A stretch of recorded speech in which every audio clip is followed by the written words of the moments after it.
4. Hare Krishna,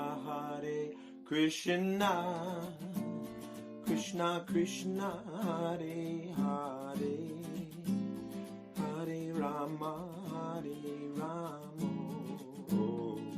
Rama Rama, Hare Hare, Hare Krishna, Krishna Krishna, Hare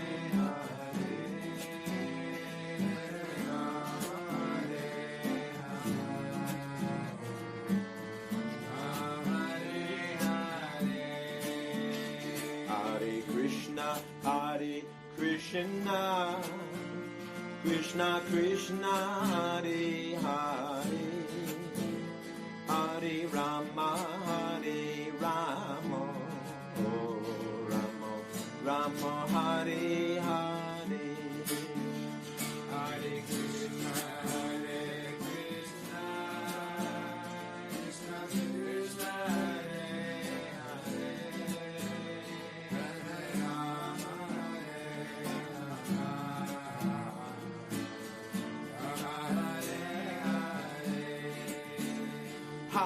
Krishna, Hare Krishna, Krishna Krishna, Hare Hare, Hare Rama, Rama, Hare Hare, Hare Krishna, Krishna Krishna, Hare Hare, Hare Rama,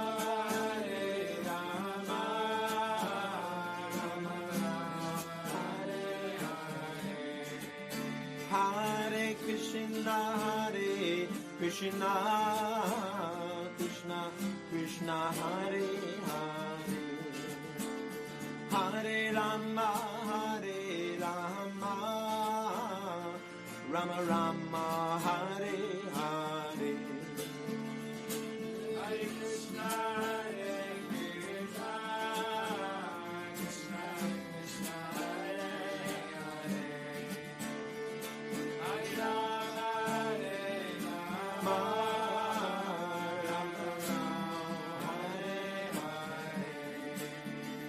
Hare Krishna, Krishna Krishna, Hare Hare, Hare Rama, Rama, Hare Hare, Hare Krishna, Krishna Krishna, Hare Hare, Hare Rama,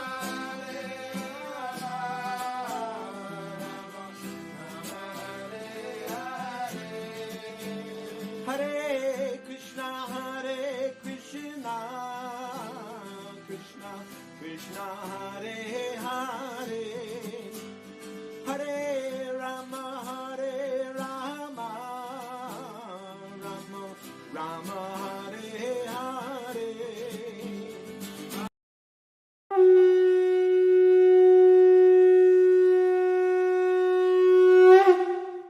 From the ethereal realm of devotion to the practicality of daily spiritual practice, across the vast landscape of Vedic wisdom and teachings, this is Vaishnava Voices.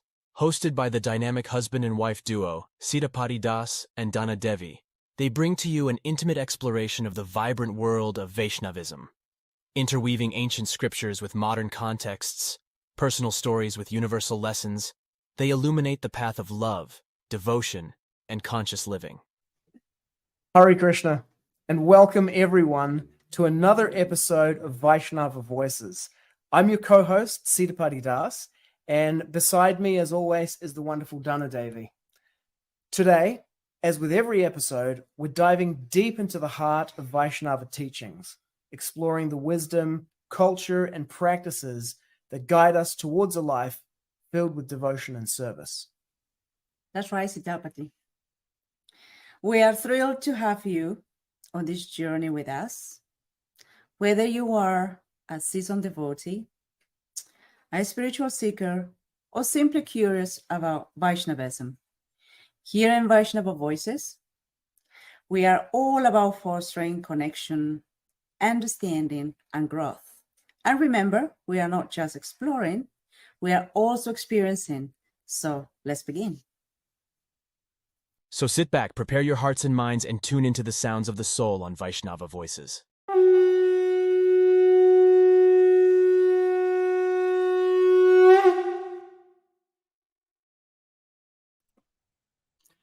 Param Vijayate Sri Krishna Sankirtanam, total world victory of Hare Krishna. Welcome to this week's episode of Vaishnava Voices. We're streaming live on YouTube today because for some reason Facebook's not working. Oops. I don't know. Maybe it's because I denied the moon landing. I don't know. You never can tell these days. But my name is Srila Das. And my name is Nana Devi. And today we are joined by a very special guest. It's the author of this book here, the Oh Hare Krishna Airport. What a cool book. Wasn't it great? Mm. Yeah, I got a special signed copy here. Look at this. Signed by the author. Woo! Amazing. We read the whole thing. Amazing book. Yeah. What a page turner and what a plot twist midway through. Oh, yes. I want to try to do today's episode without ruining that experience for people who haven't read the book, because you've got to read the book. Mm-hmm. And it was like a complete mind blowing. It was kind of like, well, where's this going to go next? And it took a turn that I just did not expect. Anyway, we're going to try to give you an experience of it today with our guest without spoiling the experience of reading the book, because you really do have to read this book. Yeah. But anyway, without further ado, anything that you want to say before we bring Trana Karta Prabhu, who is the author of the book, on? The essence of the person, who he is in that book. You can experience only by reading it. I don't know in person, but the book is incredible. And it brought me to tears. Yeah, it's very moving. Yeah, very moving. Yeah. Very inspirational. Mm-hmm. Gives you a lot of motivation to kick in the face of the scientists, Srila Prabhupada would say. Yeah, and feel the love or reconnect to Srila Prabhupada. It's incredible. Yeah. Okay. Without further ado, let's bring on our guest in today's show. It's Trana Karta Prabhu, disciple of Srila Prabhupada, book distributor from back in the day with Tripura Swami's book distribution party at the Hare Krishna Airport in Chicago. Hare Krishna Prabhu, welcome to the show. Thank you for coming on. Your mic is muted right now. You'll need to click on unmute there somehow. Can you hear me now? Yeah. We can hear you fine, Prabhu. Hare Okay. Krishna. Hare Krishna, please set my obeisances. Glory to Prabhupada. Jai, Thank you for having me Dandavats. on. And Dandavats and pranams to all the Vaishnavas around the world. Hare Krishna. Hare Krishna, my goodness, such a blessing. Yeah, I wasn't sure how to structure the episode today, Prabhu, because, simply recounting what's in the book, I don't want to ruin that experience for people of what a twist that it takes. Like about 3/4 of the way through, it was like, is this a different story? It's like there was a movie called Cowboys and Aliens, and it was a mashup between. No, go ahead. It's a mashup between a Western and then it turns into a science fiction alien invasion movie, like about halfway through. And it's called Cowboys and Aliens, like two completely different movies. And that's what the experience of reading that book was like for me. Wow, that's an interesting perspective. Yeah.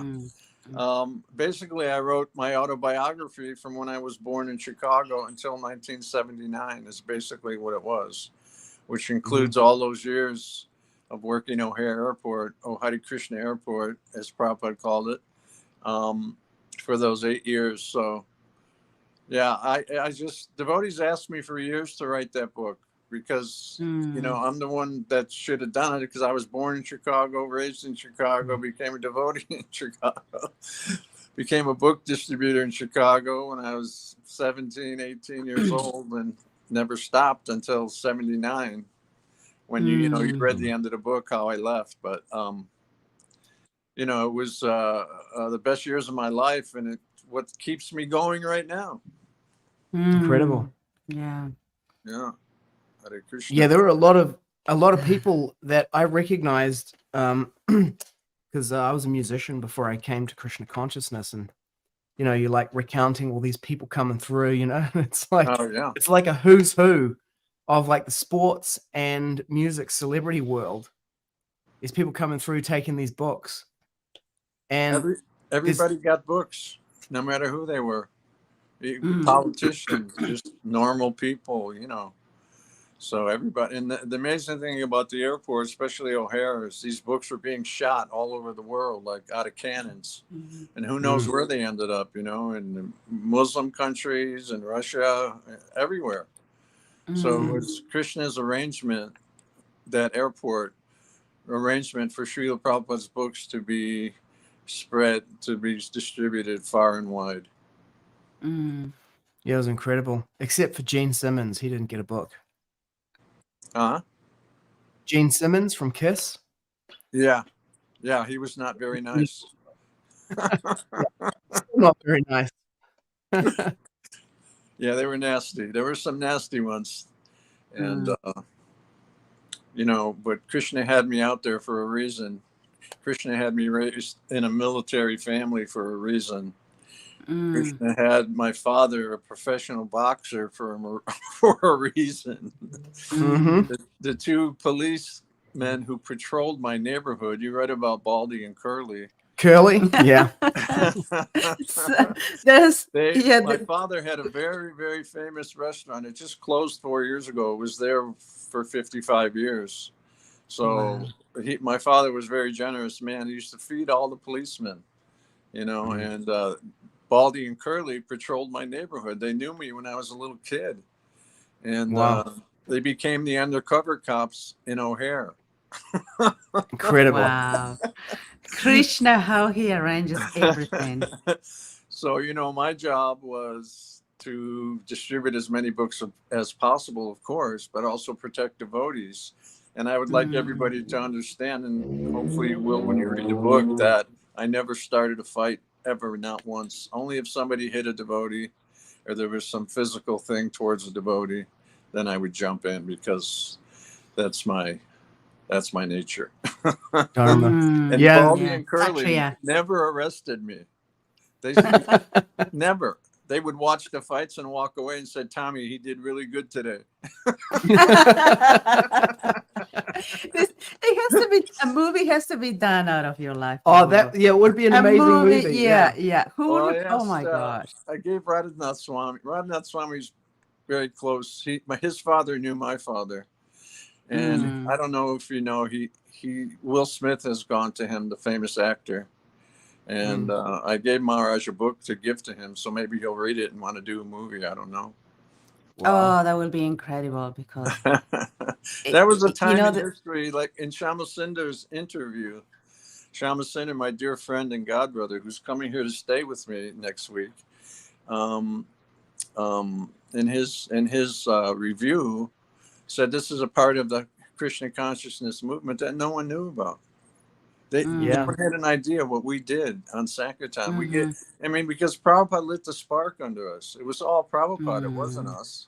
It was all Prabhupada's desire to please his Guru Maharaj, Bhaktisiddhanta Saraswati.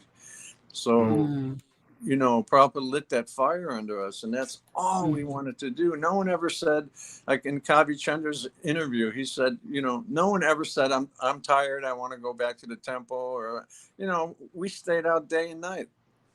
We didn't want to go home. Krishna. And that was Prabhupada's potency within us, that he instilled within us. Yeah. It can be felt. While we read in the book, we can feel like your love, your loyalty to Srila Prabhupada. There wasn't anything else in your minds and your hearts except for pleasing Srila Prabhupada. And everything else went around it, but you guys were just one pointed in your determination and your goal to please Srila Prabhupada, and how much love you have. You were so attached to him, and that power, that love for Srila Prabhupada, and Srila Prabhupada's love for you when you met him in okay. No spoilers. See, in the book, it's like it's like full of fight scenes. It's like more fight scenes in that book than any other devotee Leela book I've read, right? And it hits a cadence at a certain point, There's the airport. It's like mind-blowing. All these different personalities coming through, rock stars, musicians, sports celebrities, there's different kind of fights, there's different movements that take place with different groups, get other kind of, it's kind of like a gang warfare for the territory, you know, the other guys kind of muscling in, and then there's like different pastimes that happen, curling ball there, and then it reaches a certain point where you're kind of like, okay, I get it. And you've been at the airport like for years, and it's just the same thing without a break, just going on and on like that. And then then the story takes a complete left turn and just goes just completely to another place. Yeah, like when I left Chicago and went, my journey to India was a trip in itself, you know. Yeah, it was like it was like that part of it to me. It was kind of like I looked at it and I was like, this is kind of like a compressed spring, you know, like that first part is less like the compression of the spring. It's not kind of like, oh, I went to the airport, did some service for 6 months, you know, a year or whatever, and then did some other things. It was like just locked in there, like just completely locked in, and just like performing service nonstop to this kind of point where the spring just goes doing, and it just like takes off, and it propels you like out of this cannon on a trajectory that is just like, dude, this can only be the mystical product of this kind of level of austerity and dedication and sacrifice over this period of time. The second half of the trajectory, it was like extraordinary, unbelievable, such mercy. I felt like, excuse me, I felt like when I, you know, I needed, you read the book, so, you know, I needed to go to India because I had been doing the airport for 3.5 years straight. And everybody else went to India in 74, 75, the opening of Krishna Balaram Mandir, especially that year, everybody went. I never got to go. I just stayed behind, you know. And when I wanted to go, the temple president wouldn't let me go. I know it was a monetary thing, but I needed to go. But I probably, now I sit here and I realize that Prabhupada was drawing me to his lotus feet in Vrindavan to give me these blessings for, excuse me, for all the years of sacrifice and book distribution, you know. And I just want to tell this one part, you know, because some devotees sometimes who don't see the whole picture, they don't understand why I would fight in the airport, you know, why, you know. But one day Hansaduta Maharaj asked me to tell him some of the fights because he heard I had fights, and I told him, but I didn't know he was going to tell Srila Prabhupada. And so the next morning at Bhagavatam class, Prabhupada was just beaming. He was always beaming mercy at me, you know, in my heart. And that morning, you know, after it was so intense, you can't put it into words. And after, I said to Hansaduta, I said, Prabhupada was just like beaming, smiling mercy into my heart, like I can't. And he goes, well, I told Prabhupada about the fights you had in the airport last night. And I was like, you did? And he goes, yeah, I told him. And Prabhupada, he was just appreciating that here's a devotee who would give his life for the other devotees and for Lord Chaitanya's movement. And Prabhu, if I had to do it all over again, I wouldn't change a thing. If somebody said, we'll give you heavenly planets, the universe is full of beautiful women and riches, and you could be the king of the heaven. I said, no, I laugh. I want to sleep on that floor in the Brahmachari ashram and get up at 2:30 in the morning and go out to, you know, and chant my rounds and go to the program and go out to the airport. You know, that's, you can't calculate the mercy that Srila Prabhupada was pouring, not just in my heart, but all the devotees. You know, those interviews in that book are so special. They're just amazing, you know. And that was really, to me, is what makes the book. Is the interview from Tripurari, from Sri Govinda, from Vaishesika, and Manasuda. I wish you all could know Manasuda. He was just so extraordinary and special. He had a farm in India. He passed away in 2017. We were like two peas in a pod, you know. And he passed away in 2017, but he had a beautiful farm outside of Udupi that I would go every year. I would you know, make money during the summer and spend 6 months in India in the winter and go down south with Manu, and then we travel up and see Radhanath Swami and Chopati and Juhu. We see Bhima, and then go to Vrindavan, Mayapur, and back down to South India. And I did that every year for 20 years, you know. And it was the greatest time of my life. But since Manu, some of the greatest years of my life. But since Manu passed, I haven't gone back to India. I just really don't even have a desire. But I do plan on Sikhi Mahidi. Do you know Sikhi Mahidi? My godbrother. Not personally. We've heard of him. Very special devotee. But he lives in Mayapur, and he's got a flat. And he said, I always have a room for you. It's got AC. So important. I'm thinking of going this year to Mayapur, this winter. Incredible. Anyway, Srila Prabhupada, you know, it was like when Krishna left the planet, Arjuna lost all his power. He was beat up by cowherd men, right?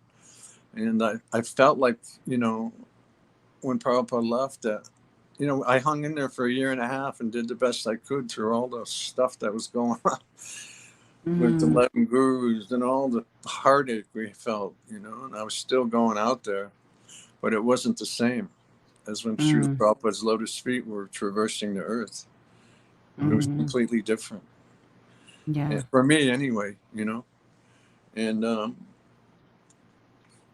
you know, again, I would never trade anything for those years.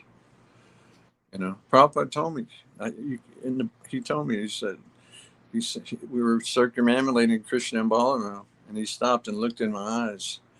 And he said, simply by circumambulating Krishna and Balaram in this way, and his eyes got really big. And he said, no more traversing up and down in the material universe. Back home, back to God. Prabhupada's saying, you're going home, you know, don't worry, everything's fine. Hare Krishna, where did you go? Oh, we're still here. Yeah, the camera will periodically shut off like that, and I'll have to turn it back on. So this is what the mercy of Srila Prabhupada was all about, that he was taking us back home, back to Godhead through his mercy, because we have no power of our own. I mean, who are we, right? And look how fortunate we were that we were walking with God's pure representative. He says, I've come, you know, no one else came and ever. You know, Lord Jesus, he had a great mission, but nothing like Srila Prabhupada. Prabhupada came and told us directly who God was, right? What God looked like, where God lived. Who can tell you that? Nobody can tell you that. And we're so fortunate that we walked with this personality, and you're all fortunate because you're Prabhupada's grandchildren and great-grandchildren, you know. And we're all trying to hold on to Srila Prabhupada's lotus feet so we can get out of here and finish this, you know. Of course, if Prabhupada wanted me to go somewhere and preach with him again, I would be so happy. Me and Shama Sundar were talking about that this morning. If Prabhupada takes us back to Godhead, fine. But if he wants us to come somewhere and preach, we would be more than happy to come back here, you know. Because the devotee's willing to go to hell to please the Lord and pure devotees. So that's I mean, I'm nothing, but I know that Prabhupada's mercy was so powerful. And you know, the thing is that, you know, you read how I was chanting Hare Krishna before I ever met devotees. You know, for like 6 months, I was getting a taste of the holy names. I thought I was going crazy. You know, it was just an amazing experience. So, you know, when we get to, you know, like Prabhu's, you've been in ecstatic kirtans, and you know that when that mercy of that holy name pierces your heart, how ecstatic you feel. You can't feel like that any other way, through sense gratification or through any other religious process. When you get that taste of the holy names, you just want to serve. And you take that. And we took that out to the airport with us every day. Our kirtans in Chicago were through the roof. I mean, they were just incredible, you know. And so you get that taste of the holy names, and then it gives you the power. It gives you the Shakti to go out and tolerate being abused. And of course, you know, we met a lot of nice people. So many nice people that love Prabhupada's books, you know. I mean, even some devotees who never did a book in their life criticize us that, that people are complaining about it. And Prabhupada never wanted to hear any criticism of the book distributors. We were sacrificing so much. And, then when they said to Prabhupada, they're finding your books in the garbage in the airport. And Prabhupada said, what is so surprising? They throw their own babies in the garbage. That's true. You know what's interesting about that, Prabhu, is after we read that, maybe a couple of weeks later, we heard a devotee saying that, and about how it was in the context of explaining to people how Srila Prabhupada was, some of the things he said were culturally conditioned. And when I called him up on it, I was just like, I'm gonna stop you right there. I said, listen, you can, it's okay for you to critique Srila Prabhupada from an academic kind of context or whatever, but don't pretend that you're representing Srila Prabhupada when you do it. Because you can either represent him or you can critique him, but you can't have it both ways.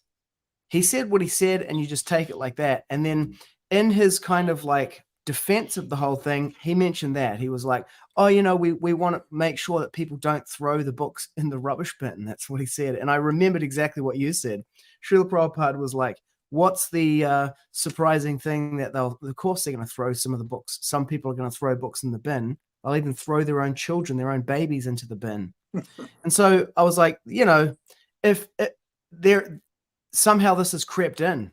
I mean, it was obviously there at that time, and Srila Prabhupada was there and was able to like cut it off, but it's become more widespread and rampant now. It seems to be running through the society. Mm. Yeah, it's just like when they on a morning walk, some devotee had the guts to ask Prabhupada, why are you giving sannyas to so many devotees when they're falling down?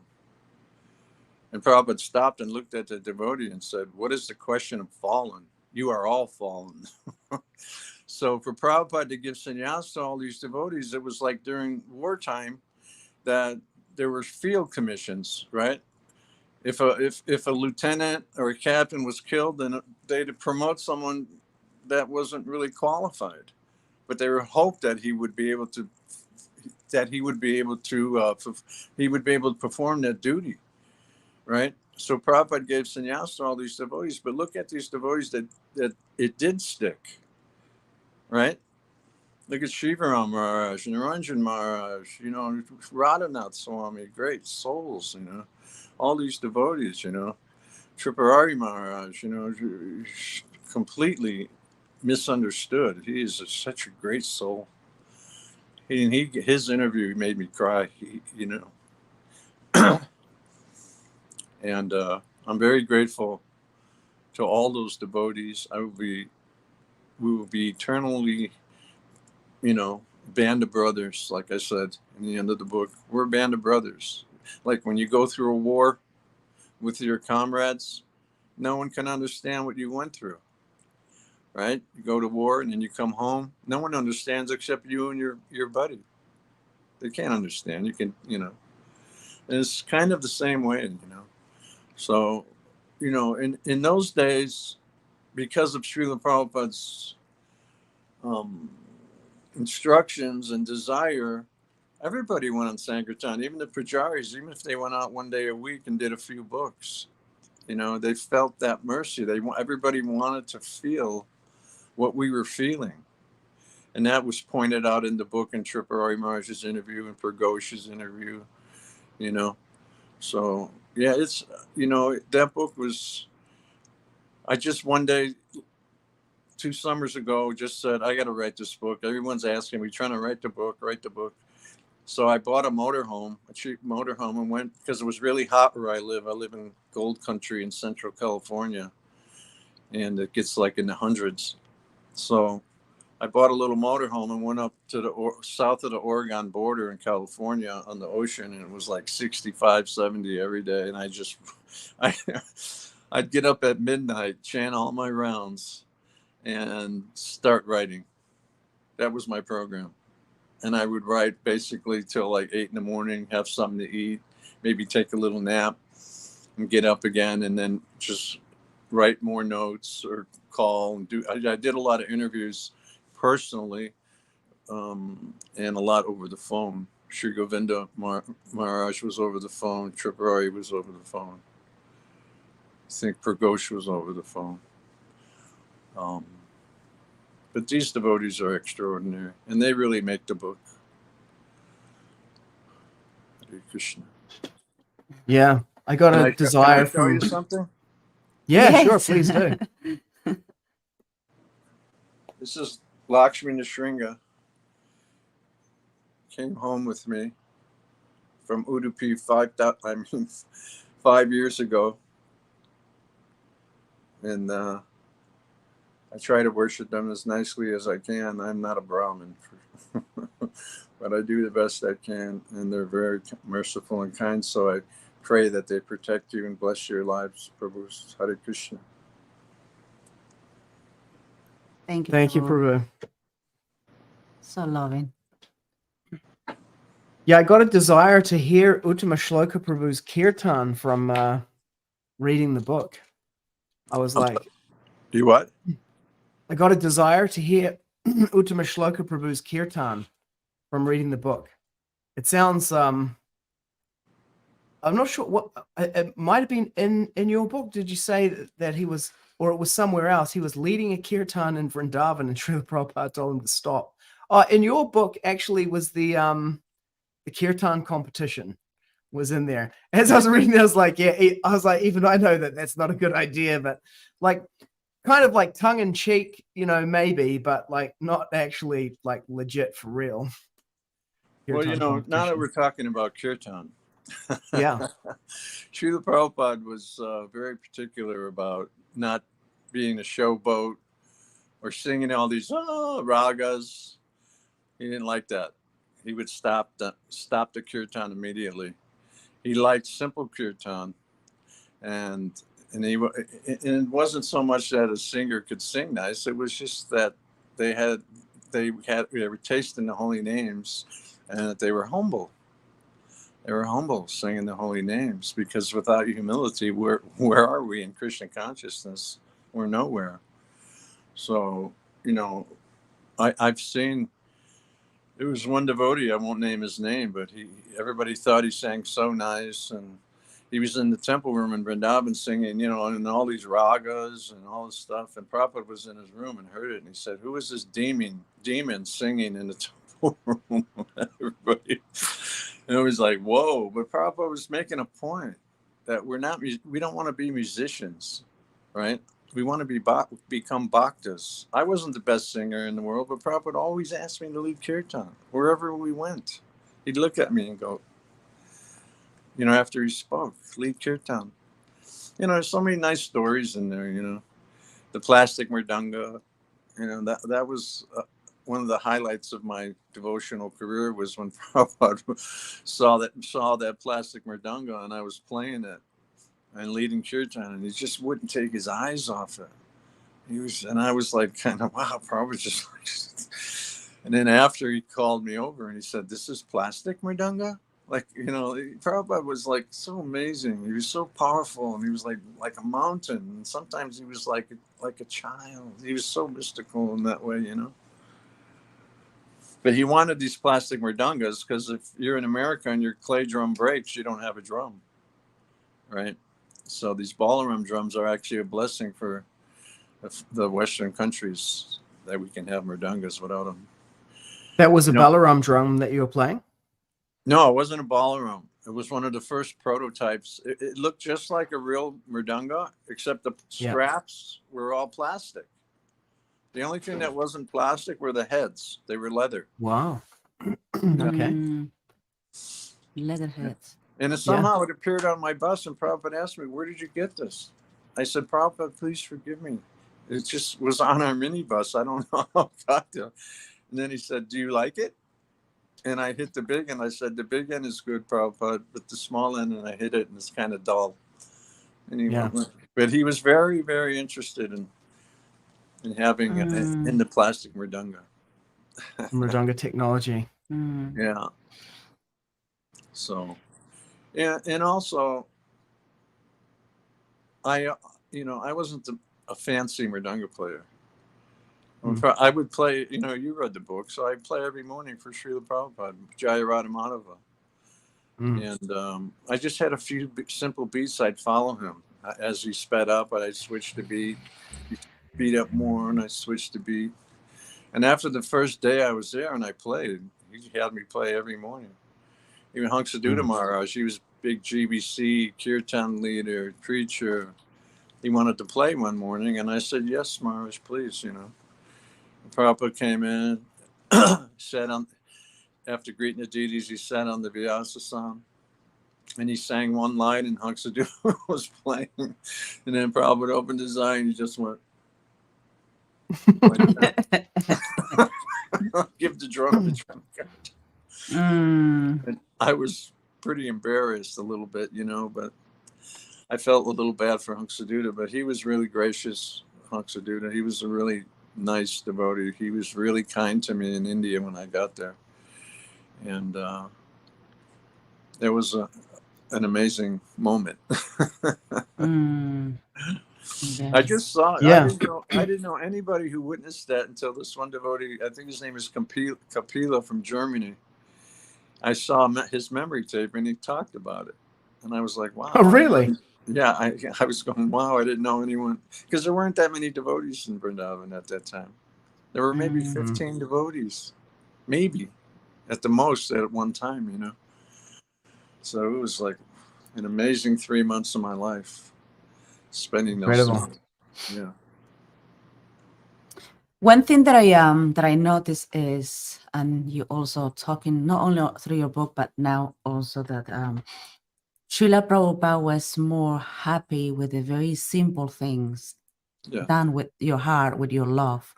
And he admired, and he also felt way more connected. For example, you yourself, Prabhu, you were so much attached to him. Your love for him was like, when someone's showing love, there is nothing else in the world except that person that is feeling the love for. And then that is what you were feeling for him, and he can feel your love. And he says, I want my son to be next to me, and he calling you and being so, I don't know if I can use the word permissive, with you, like, okay, I want you to do the kirtan. And yeah, like that connection of father to son, a special connection. And always Srila Prabhupada was very direct and cutting when he said, stick to the simple things, no change or this or that, just love Krishna, do things with your heart. That is something he's going to be pleased, because all he wants is Krishna himself is for everybody else to love Krishna, and Srila Prabhupada wants us to love Krishna. Yes, that's a fact. Shyama and I talked about this, that after all these years, who are we really in love with? We're still in love with Prabhupada. We had wives, we had children, grandchildren, but Srila Prabhupada is our real love, and always will be. Yeah. And that's his mercy. Yeah, we're reading Shama Sundar's book, Chasing Rhinos with the Swami, at the moment. Oh, that's like nice. With both those books. It's like, who are these people? Yeah, it's out of this planet, out of this world. It's like his one starts off, he's like dropping acid at the Led Zeppelin concert, and then he's like high at Jimi Hendrix, and it's like, what an epic kind of like, it's like, yeah. And then in your book, you like talking to like Ted Nugent, I think you were talking to in there. He was unfavorable. Yeah. There was the baseball guy who was like one of your heroes growing up. It's kind of like, there's, I might have never heard of Shama Sundar, and I never heard of Trana Karta, previously, but like you're standing next to all these people who are like, like Srila Prabhupada, obviously, but like Jimi Hendrix, Led Zeppelin, Ted Nugent, Gene Simmons, Muhammad Ali, like, you're in the shot, like next to him. It's like, never heard, and then it's like, see, look, he's standing right next to this guy, and it's like, wow, this is like, who are these people? Yeah, Krishna's representatives on the earth during the Kali Yuga of the 28th Manvantar and the Chaitanya Mahaprabhu's Sankirtan Leela. It's epic. Muhammad Ali Yeah. would come in because he lived in Chicago, and he would come through a lot. And when he came through, he always looked for us. He wanted to see us. He wanted to see the new books. And, you know, down the road, Bhakti Tirtha Maharaj became really good friends with Muhammad Ali. And when he would come to his house in Chicago, you know, he had a big gate. And, you know, there would be a couple hundred people there just wanting to see the champ. You know, he was very famous at that time. But I was told that, you know, Bhakti Tirtha Maharaj and I were very close. People don't realize how close we were. And he came walking up out of the car. And when Muhammad Ali saw him from the window in the crowd, and he told his people, he said, go get the Swami and bring him in the house. So Bhakti Tirtha Maharaj used to personally preach to him all the time. Wow. So he was an amazing person, the champ. Well, one time, you know, one of my favorite stories is when he chastised the Christians, because we had to put up with all these groups that are gone and fall by the wayside. They're all gone, but we're still here. The Hare Krishnas, we're growing, and they're all dead, you know. But the Christians were so annoying, so-called Christians. I won't call them Christians. But they said, champ, don't take those books. And he would chastise them. Don't you tell me what to do. I'm the champ. I make millions of dollars every year. Who are you to talk to me like that? He goes, you don't even know who you are. You're trying to tell me what to do and who I am? What a man. So it was refreshing to see the champ, you know. He was definitely God conscious person. You know, he talked about moral values and principles in his sometimes Facebook appearances or video clips that he has, and he's more God conscious person. And I guess I guess it's because also the influence of Bhakti Tirtha Swami and understanding beyond what he is, you know, because many people are just champions or whatever, so arrogant as anything. God, who is God? You know, I am God. That is the attitude they carry. But he's just like, no, there is somebody else who is more powerful. And and who else? Influence Johnny Prabhupada's books. Johnny Cash was one of the highlights of famous people I gave a book to, because I approached him and he took the Bhagavatam, and he said to me, and it was just mind blowing. He said, I know your master's books. They're very beautiful. And I was just like taken aback, right? I was like, whoa. And then I said, well, and by Prabhupada's grace, you know, the Chaitanya Charitamritas had just come out. So I had 3 of them in my arm. And I said, well, look, champ, these are hot off the look at Johnny. These are Mr. Cash. These are hot off the press. And he's looking at Chaitanya Charitamrita, and he's just really going through the pictures and looking. And I was walking with him. And then we walked down the escalator to baggage claim. And we got down the baggage claim. He goes, this is really beautiful. And he reached in his pocket and gave me $40, and he took 3 Chaitanya Charitamritas. That was a big donation in those days, you know. Yeah. He was sweet. So you never know. I mean, there's so many people who like Krishna consciousness that we don't even have an idea. Famous people, not famous people. And Prabhupada always said, excuse me, Prabhupada always said that friends of devotees and people who appreciate devotees are also devotees. So, you know, we have to see like that. Even, you know, we know the philosophy. So we know that the spirit soul within the hearts of even the demons are Krishna's devotees. You're just acting like demons at this certain point in their existence, you know. Yeah, that's true. Yeah. Because we can see many people, well, they start up very powerfully and so close to Srila Prabhupada, but once Srila Prabhupada departed, they just turned a different turn and then become completely different. It's like, wow. You know, what is the love for Srila Prabhupada? What have you learned? Your master taught you how to be a warrior and how to, you know, attach yourself to the books and to Srila Prabhupada, and then suddenly they just like completely lost in the material world. Yes, he liked to keep everything simple without changing things. I sat right in front of him in Vrindavan. You can hear it in one of the lectures somewhere in September through November of '76. One of those lectures, Prabhupada said, he said, we have seen, excuse me, even in our own movement, as soon as we put someone in charge, immediately change, Prabhupada said. And this is a disease. You know, just like his instruction that he said, my greatest anxiety is that they will change my books after my departure. Yeah. Don't get me into this because Well, I noticed you have a first that- edition of the just Bhagavad that Gita behind statement you. alone should have stopped them from what they did to the Bhagavad Gita and some books. It's, Certainly, and Srila I speak Prabhupada. out. I speak out. I'm not talking behind anybody's back. I speak out to Jayadvaita Maharaj. I speak out to all of them. It's Yeah. wrong. And you need to stand up to the world and tell you it's wrong. You know, just the painting, the cover alone. Krishna had a conch shell, and Krishna was a cowherd boy. He was soft, right? He was always underestimated by the Kshatriyas. And that was the picture of the original Gita. Krishna had the conch shell in his hand. Yes, I have it up here. Yes, Haribo. There it is.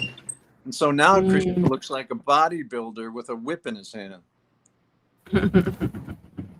Yeah, he's Second like a edition, and he's got a bodybuilder whip. with a whip. Prabhupada would be, Prabhu's, please forgive me, Prabhupada would be Another- furious. Another new one. So the first time when I was coming to Krishna consciousness and seeing the Bhagavad Gita, it's like this I don't know, I because I didn't know how to differentiate. It's like, is that a woman? Because a big breast. It's like, oh, why do they have such a big breast like that? Like they were kind of confused. It's like, okay. Well, see, all the original paintings, they took a lot of them out of the Gita. Prabhupada, and how did those devotees felt who painted them? Their hearts must be broken. Prabhupada liked all those old paintings, you know. They took out the parampara. They had Prabhupada's pictures in there, but they took out the I mean, come on. Something Prabhupada, is, here, I'm going to say this, and then we're going to get off this subject because it's a very sensitive subject, okay? I've gone around in circles with some of my godbrothers, even Vaisheshika. I've gone around, and I know that I affected Vaisheshika, and I hope that you're watching, Vaish. But anyway, what was my point?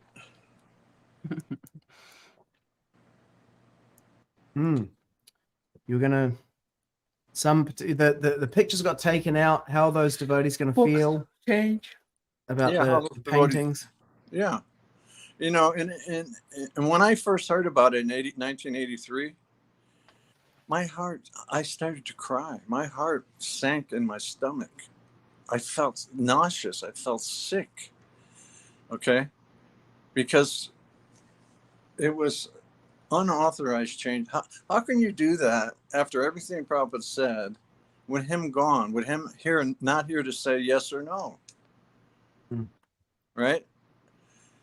So it's a very touchy subject, and I hope one day they can understand the feelings of devotees. And that's what I was going to say.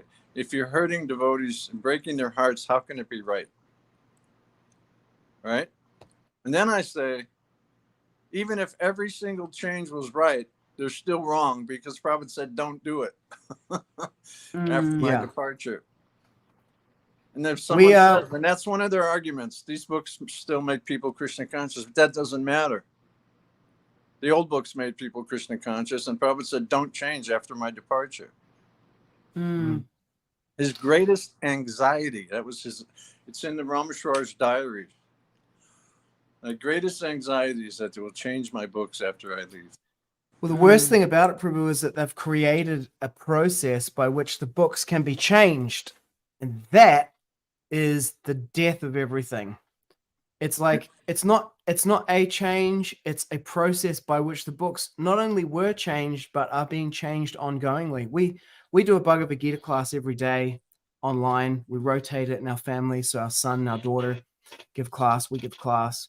And we have first edition, the latest second edition, because the second edition is not an edition. It's just a constantly mutating document. But the latest second edition, we have Jayadvaita Swami's 1983 annotated first edition with the changes in it. We have Madhu Dvisha's change set, which shows you the exact changes between the two of them. And then we have Srila Prabhupada's original manuscript with the editing that Hayagriva and Roy Ram did on it. Is it Roy Ram or Ram Roy? Ram Roy, I think. Ram Roy, I believe.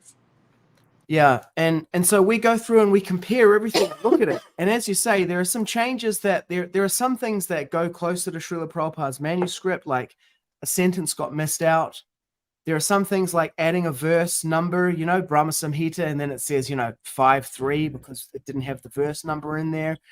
There's like a quotation that was in the wrong place. Then there's other stuff which is like, I'm Jayadvaita Swami and I was the junior editor on the first edition, but now I am the senior editor and it's going to be the way. And like, I've literally found things where he wrote to Hayagriva at the time, Hayagriva Prabhu, and said, should we change it to this? And Hayagriva Prabhu said, no, leave it the way it is. And then Jayadvaita Swami is like, now my chance to rewrite history the way it should have been, and rewrites it to the way he wanted it to be. And I'm like, dude, some of the edits, I look at them and I spent 10 years as a professional writer and editor. And I'm like, that's what I would have chosen too. But I'm like, but I'm not the editor and neither are you. This is like re-editing the book without the author's permission. Well, Prabhupada, and then, I'm sorry, go ahead, Prabhu. Oh, and then there are some things in there, Prabhu, that are just completely off.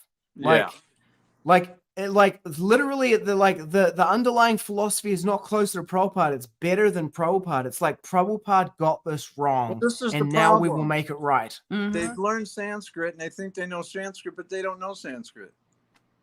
Okay? It's 2:13. The self-realized soul is not bewildered by such a change. Prabhupada liked that. He didn't ever said change that. He said change cattle raising to cow protection. That's the only thing he said change. Maybe one other thing. But, Prabhupada he said editing means spelling errors and grammatical errors. And here's the main word, only. Not that you take out words, you put in different words, you switch verses around, you take out things you think are not relevant. I mean, what the heck? It's insanity. It's insanity. There's something, they got so many verses, like verses in their heads. They think they know more than the spiritual master now. I mean, give me a break. Give me a break. And what does Bhagavatam say? Even with all these errors, if these books are improperly composed, it will bring about a revolution in consciousness of the masses of people. You read, Anyway, you got me going, Prabhu.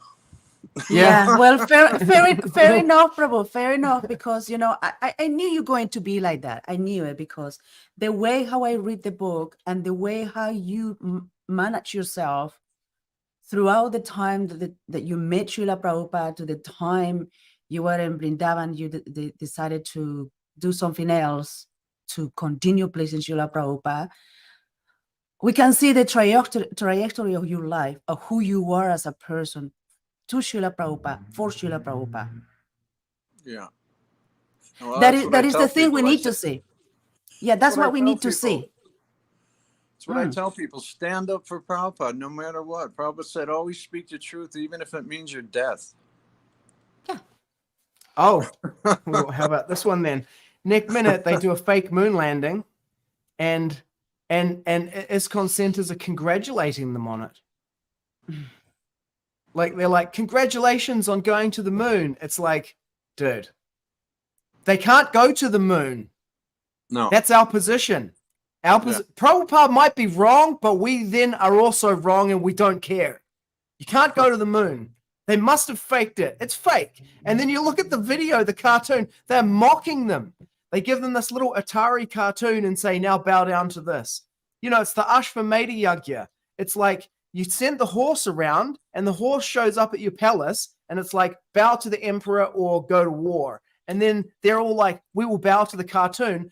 The Americans were like, we went to the moon. Prabhupada's like, kill the horse, kill it. He's like, fake. It is all fake. You know, it is a nonsense. And we're like, okay, we're going to war. We're going to war, you know. Now they're like bending the knee to the cartoon. It's like, we don't bend the knee to the cartoon. We go to war. We might be wrong, but we will die with Prabhupada, whatever. Yeah. That's my rant on that That one. is the issue now. We can see in people, you know, like I was mentioning before, we see the trajectory of their life of people. That is who they are, the character of a person. The moment Srila Prabhupada departed, even before perhaps, there are some, you know, rumors there, they were crazily waiting for him to depart in order for them to put themselves in such a position to do changes, to just become the emperors or the kings, or just the love and for fame and money, whatever.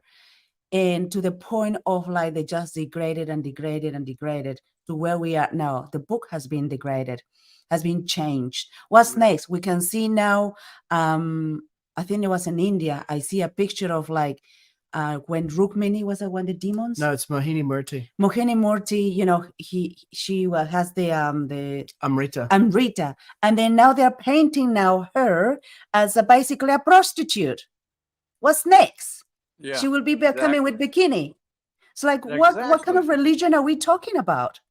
What kind of religion are we talking? Like, oh, woman should be this one, woman should be that one, and then they themselves are painting such a high up entity as Mohini Murti as a prostitute. Like, what are we talking about? Sorry, and also think about this: in 100 years, or 200 years, or 500 years, what are they going to think? Oh, we got to change this. It's going to keep changing. Exactly. I mean, you know, it's like there's no standard set by what Prabhupada wanted, which means no change. Mm-hmm. He said it's your disease, is that you want to change. Mm-hmm. And as soon as Srila Prabhupada departed, they should have just left the book. Write your own damn book. Okay? Yeah, exactly. They could have wrote a separate book saying, we think it should be like this, and we think this, and we think, and you think, right? They got so much in their brains. Write your own book. You know, some of these slokas, they think they know so much, but they, like in my book, I wrote about when those Sanskrit Babas were in Prabhupada's room, and I was in there, and they asked me my name, and they said, "Oh, Trana, the deliverer," because you know, Samsara Davanana Tranaya means the deliverer. We sing it every morning. In Karta, in the Sanskrit, Baba said Karta, oh, the father figure or the protector. I never heard that before. I love that when he said that. And Prabhupada smiled from ear to ear and he said, perfect. But you'll never find Karta as the father figure or the protector in the Gita. I mean, all you'll find is the doer. So just like Dhira, just 2:13, Dhira, right? Dhira Stachanamuyati. Dhira means sober. We all know that. But it also means self-righteous soul. And you can hear a morning walk. I think, I'm not sure where it was, but Prabhupada said Dhira also means clear-minded. Right? So their understanding of Sanskrit is not right. They really don't know how deep, just like we say Shri or Srila, it means beautiful, but it doesn't just mean beauty of the body. It means beauty of the character of the person. It goes very deep to what beauty means, and, you know? So it's like, it's a big mess. But I know there are devotees behind the scenes fighting it, trying to make it right. But all they need to do is stand up for Prabhupada and stand up and say, look, we made a mistake. We're just going to print the old books from now on. Why not? The original books. Yeah. Well, they're not going to do that, Prabhu. So the way to do it that I see is to continue the propaganda and just get people to buy the first edition books and starve the second edition books out of existence. Yeah. Yeah. It's just economic warfare. That's the only thing they'll respond to. They only respect power. Yeah. They're more like Kshatriyas than Brahmanas. It's like it's obvious.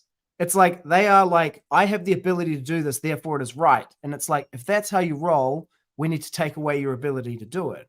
We need to attack the economy. You know, you got to bomb all their oil refineries, constrict their shipping until you like squeeze them into submission. That's the way to do it. That's my conclusion.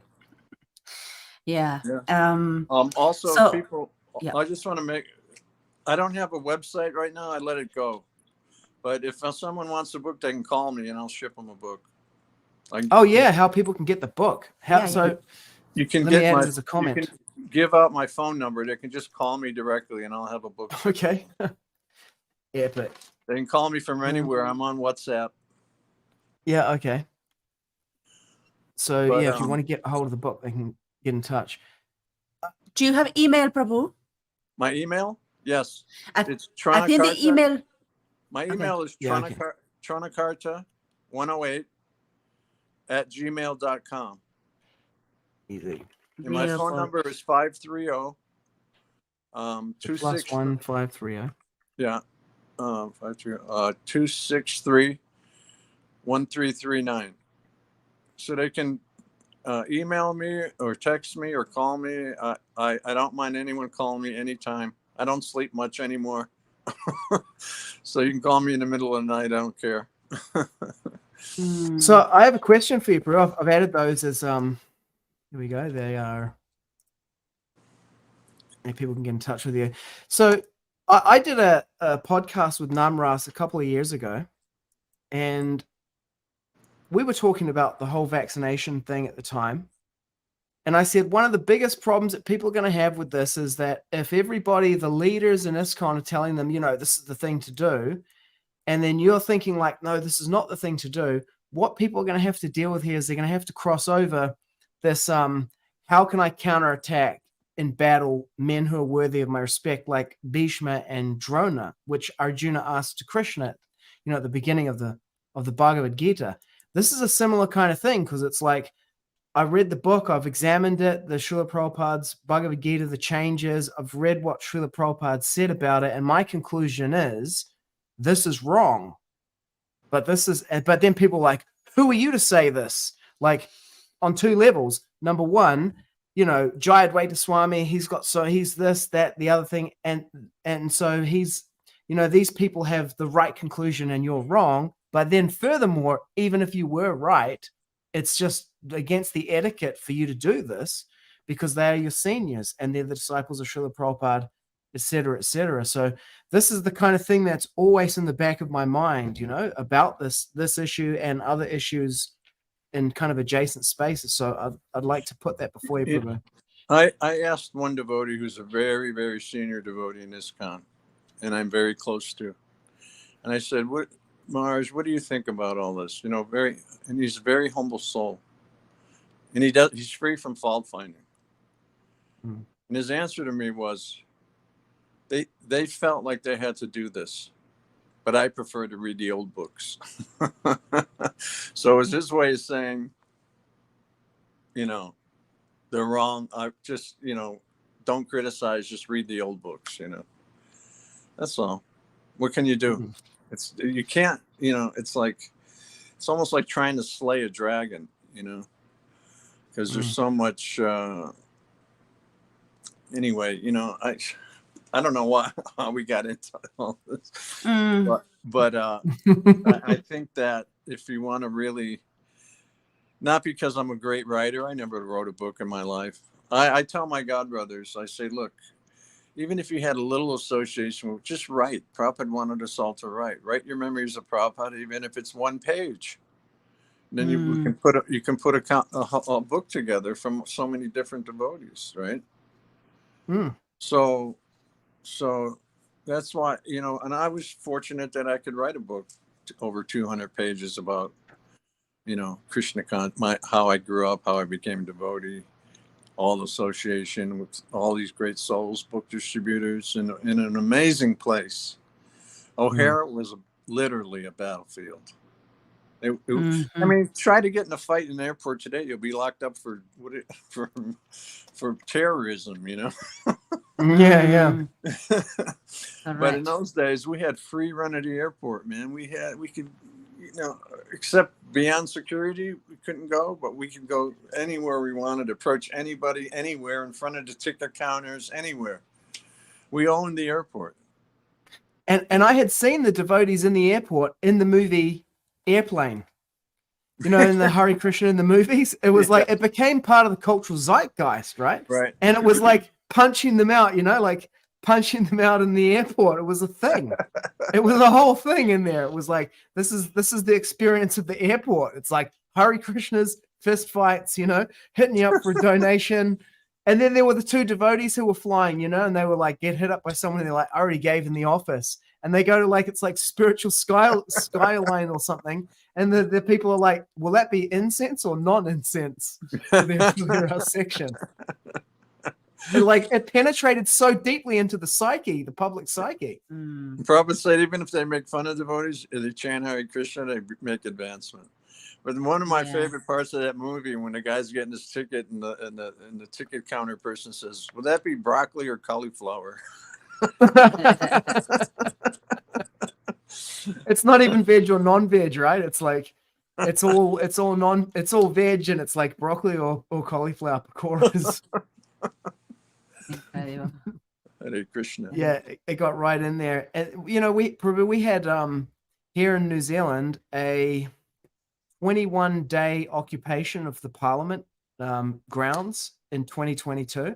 It was all about the vaccine mandates. You know, they mandated people, forced them to either take the injection or lose their jobs. A lot of people were out of their jobs, and they had no recourse. So they went and occupied thousands of New Zealanders from over the whole country. And so we went to it.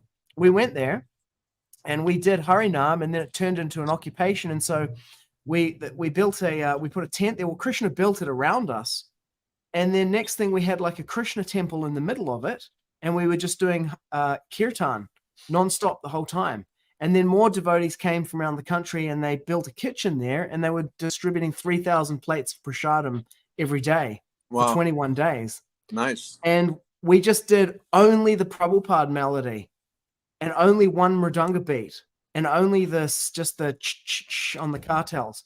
And we're like, we just do this over and over again. And what happened as a result of that was everybody there started chanting. Howdy bol.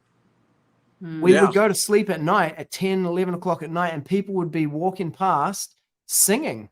And it just became like the soundtrack of the occupation. Well, it's just like now you chant Ramo Prabhupada did not like that. He said, "Who is this Ramo?" You know, no, it is Rama. Where do you ever see? I mean, it's like Mahamuni. Do you know Mahamuni? Great devotee, my god brother, amazing devotee. And he told me that one time Vishnu Jan Maharaj, who Prabhupada said his singing could save the world, and Prabhupada loved his singing.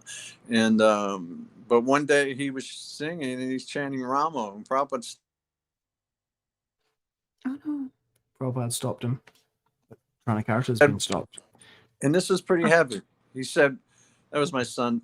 He said, Prabhupada said to Vishnu Jan Swami, you can imagine, why are you trying to ruin Lord Chaitanya's movement? It is not Ramo, it is Rama. And this is another disease you see around, in ISKCON. And I'm sad to say it. Sometimes I can't sit in the temple room in Mayapur because they have 24-hour kirtan, and then Rama. Come on. I can't sit in there. I got to get up and go. It's like ridiculous, man. So the things I love you. are not important, but they're important. Yes, they're the most important. The instructions on the holy name, how to chant the holy name. Prabhupada like the simple Swami step. In Chicago, we stopped the kirtan because they were dancing like, Aborigines. Like, Prabhupada said no, like this, like Lord Chaitanya. So keep it simple. Prabhupada liked everything simple. He wanted us to become bhaktas, not musicians. That's just simple. No Hollywood, Hare Krishna Hollywood actors. Huh? What about Srila Prabhupada didn't want to have like this Hollywood Hare Krishna or the ISKCON Hollywood singers or actors or actresses. It's all about your heart. How you sing comes from your heart, and you will feel it. People will have an impact of it with that love. I'm curious to know, Prabhu, like what happens after the book? So what happened? I mean, you at 17 became a book distributor, and then distributed books for so many years, and then you continued for a year and a half or so after Srila Prabhupada left, and then what happened? Like what happened in your Well, life you after read the that? end of my book. I mean, I felt like I was, I'm the kind of person, I'll tell you right to your face. I'm not going to talk behind your back I'll just tell you right to your face, So these 11 gurus were building Vyasasans as big as Prabhupada's. They were having a meeting in Chicago, and I just got in their face. And I said, what are you doing? This is not right. And one of them, I won't mention a name, like I said in the book, I won't mention a name, but he said, if you can't surrender to one of us, then you should leave. I'm your godbrother. I've been distributing books in the airport since I was 17. You're telling me to leave? I mean, my heart was broken. Yeah. Just broken, shattered. So, but where are they now? They all fell down. Most of them. Well, unfortunately, they didn't all fall down, I could say. After I was in that class where the devotee was saying Prabhupada was culturally conditioned, and I said, where did you get this from? Because he said, Srila Prabhupada said, no one can fault my translations, but my purports are not eternal. I was like, dude, I don't know. Where did Prabhupada ever say that you should consider, some of what he says to be eternal and some of it to be culturally conditioned? Where does he ever tell anyone to approach him like that? And he says to me, oh, in the Veda base. I'm like, that's like saying in a book. Like, look, I'll tell you what, he never said that. I know he never said that. He didn't say it. And so he said to me, I can send you a class about it. He sent me a class. And I was like, okay, I'll listen to this class. It's like an hour and a half. I listened to 45 minutes of it. Now, at the beginning of it, this ISKCON Swami, supposedly, who's giving the class, who's one of the 11, acharyas, those guys, Acharyas. he gives this historical analysis where he says, what happened was that there was a moment and, everybody was joining and it was like a cultural moment. And then Prabhupada left. And then, the moment ended and hippies weren't interested in Krishna consciousness anymore. And so, it switched away from that. Westerners weren't joining. And so it was the Indian immigrants and everything. I was like, dude, did you miss the whole part where you did a zonal acharya deviation and kicked all your godbrothers out? And you personally were a part of that, and you're just going to walk right past it like it never happened and say something very mysterious happened and there was a cultural moment. I was like, dude, this is unbelievable. Kick this guy out, please. The worst thing is that he's pretending to represent Srila Prabhupada. I don't mind if you critique him. I'm fine. Give me a whole Hail Satan thing and like, great, whatever. You do you, right? Krishna says there are many paths and he'll make your faith strong and everything, but don't pretend that you're representing Srila Prabhupada when you're critiquing him. That's another rant for a... Yeah. No, I mean, they you're pretend right, they love Srila Prabhupada. They pretend they love Srila Prabhupada, and Well, they carry the flag to say, I love Srila Prabhupada. We should surrender to Srila Prabhupada. But guess what? I am the boss here. You follow me. Remember Srila Prabhupada, but hey, I want you to do this. We can change this one. Oh, no. You can change your clothing because, Srila Prabhupada was conditioned and he was just a human being like you. And Srila Prabhupada is the Acharya. And guess what? I'm telling you what to do. This is the kind of people we're dealing with, and people are so blind. Well, they don't want us absolutely blind. They don't want us around, and us, I mean devotees like me, right? And there's many of us, because we'll tell them. They don't want the godbrothers around because if they deviate from Prabhupada, we'll tell them. And they want to be this. They want to be the final word to their disciples. And it's a whole mess. It's a mess. It's a mess. What can I say? And the reason why these people are still sitting there, Vaisasan, whatever, trying to be the 11 acharyas, because they are excellent manipulators, absolutely really good manipulators. Yeah. And they change everything drip by drip by drip. They change everything to the point of what? They get tantalized the people, and the people just see them like, oh, he's saintly. we cannot commit any offenses. We cannot stand to them because they are saintly. And there is no people, actually people that are truthful, satriyas, that can tell them, what you're doing is not right. We don't have satriyas. That's why these people are just getting away with anything they want to. Yeah, Because if they were God brothers that we love, they will say, like you say, I will tell you things as they are in your face. Exactly. That means you really care about them. Yeah. You want the best, and you want them to straighten up themselves and then to continue being in the path of Dharma, not just these deviant people. Yeah, this nonsense needs to stop. I mean, really. I mean, they said they took out things that they think are irrelevant for this time. You just take things out of Prabhupada's books. Are you crazy? They've lost their minds. There's a great Anyway. saying. It's Hare Krishna. he who there's this. It was some Christian Italian blood. Christian theologian, I think. He said, he who marries the spirit of the age will find himself a widower in the next. Wow. It's like these books are for the next 10,000 years. Like, a Western civilization is killing itself. It contains within it the seeds of its own destruction. Here's the point, Sitapati Prabhu, is what I said before, is that even if every single change was correct, which they're not, and I know devotees who, with tears in their eyes, told me they helped with the changing of the books. They wish they didn't now. But if even, and she told me they made so many mistakes also. So where does it end? Yeah. Where does it end? Exactly. Right? So leave the books alone. They made the whole world Krishna conscious in a very powerful way, and they'll continue to, even with mistakes. And that's what Bhagavatam says. I'm not making it up. I'm telling you what Prabhupada said. Don't change my books after I leave. What else do you need to know?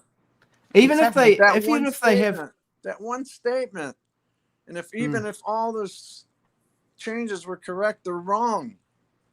Because Prabhupada said, don't do it. Yeah. Well, they're Prabhupada's books, but the mentality has changed to like Even if you tell a karmi, institutional. Even if you tell a karmi that they changed this author's words and changed his books, they go, what? How can you change an author's books, even if he's a non-devotee? How can you change an author's words in his book? I mean, it's ridiculous. Even a karmi, a non-devotee, can understand this point. Because I've talked to I have 4 brothers. One of them is kind of devotee, the rest aren't. And they asked me different things, and I told them, I was talking about it to them, and they go, how can somebody change an author's books after they pass away? They couldn't understand it. But well, that's like the Bible, right? It's like, because it's become like the Bible. It's an institutional control mechanism for bewilderment. That's what the atheists, the United Nations, the Asuras, they believe God Anishwaram. There's no God. He doesn't exist. The world's unreal. It's based on sex desire only. The prime necessity of life is to gratify the senses. Religion is a control mechanism for controlling the masses of people and getting them to do what you want. And that's what they think that this thing is, and what they think the books are. They have a demon's approach to it. Exactly. Yeah, it's like, when I was raised Catholic, of course, I'm Italian. But when I was a kid, it was like you were a vegetarian every Friday. No meat, no fish, right? Every Friday. We didn't eat, we were vegetarians. And then when I got older, it was, okay, you can eat fish. Now it's eat any damn thing you want. So it's changing it, watering it down. It's crazy. And they have no acharyas, If you want to, that's another thing. Prabhupada, we didn't know who Buddha was, Lord Buddha, or we didn't know really who Jesus was until Prabhupada came and told us. Because he's the acharya, and he sees the truth, right? He sees the truth. We have to follow this pure devotee who God personally sent down. And what do? We screw it all up. Right? Here comes the pure devotee. He's teaching us all these beautiful things. And we want to just change everything. You know, it's a sad situation, as I said. But anyway, Hare Krishna. That's what Srila Prabhupada said, you know, when the acharya disappears, then chaos ensues, Huh? confusion. Say When again? the acharya disappears, I can't remember the exact quote, but it was something like when the acharya disappears, there's like great confusion. Oh yeah. Well, it has to be. I mean, look what the Gaudiya Math and Bhakti said. They're still fighting over property and rooms, and you know. So where does it end? Crazy, yeah. But what did you do after that, Prabhu? You must have did you get a job or start a business or? Huh?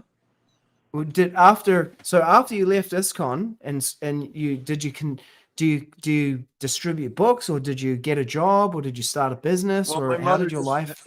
my mother had just bought a house in San Clemente on the ocean, Mm. south of L.A. San Clemente's a famous beach town in Southern Cal. So I flew out and spent time with her because my mother was really saintly. You probably read in the book about my mother. She was a very special lady, really classy. And I went and stayed with her, and it was a real, because I was so distraught. I can't even tell you how depressed I was. So I'd go swimming in the ocean every day, and it helped me out. You know, I felt a little better as time went by. And then I missed devotees. So I went up to New Dwarka. And Rameshwar, who was the first one of the 11 gurus to take his Vyasa-san out of the temple, he said, take this out. You know, and I respect him for that. And I respect him to this day because he's fighting against all these changes. Anyway, so I went up there and I was walking down Wasika and I hear Trana Karta.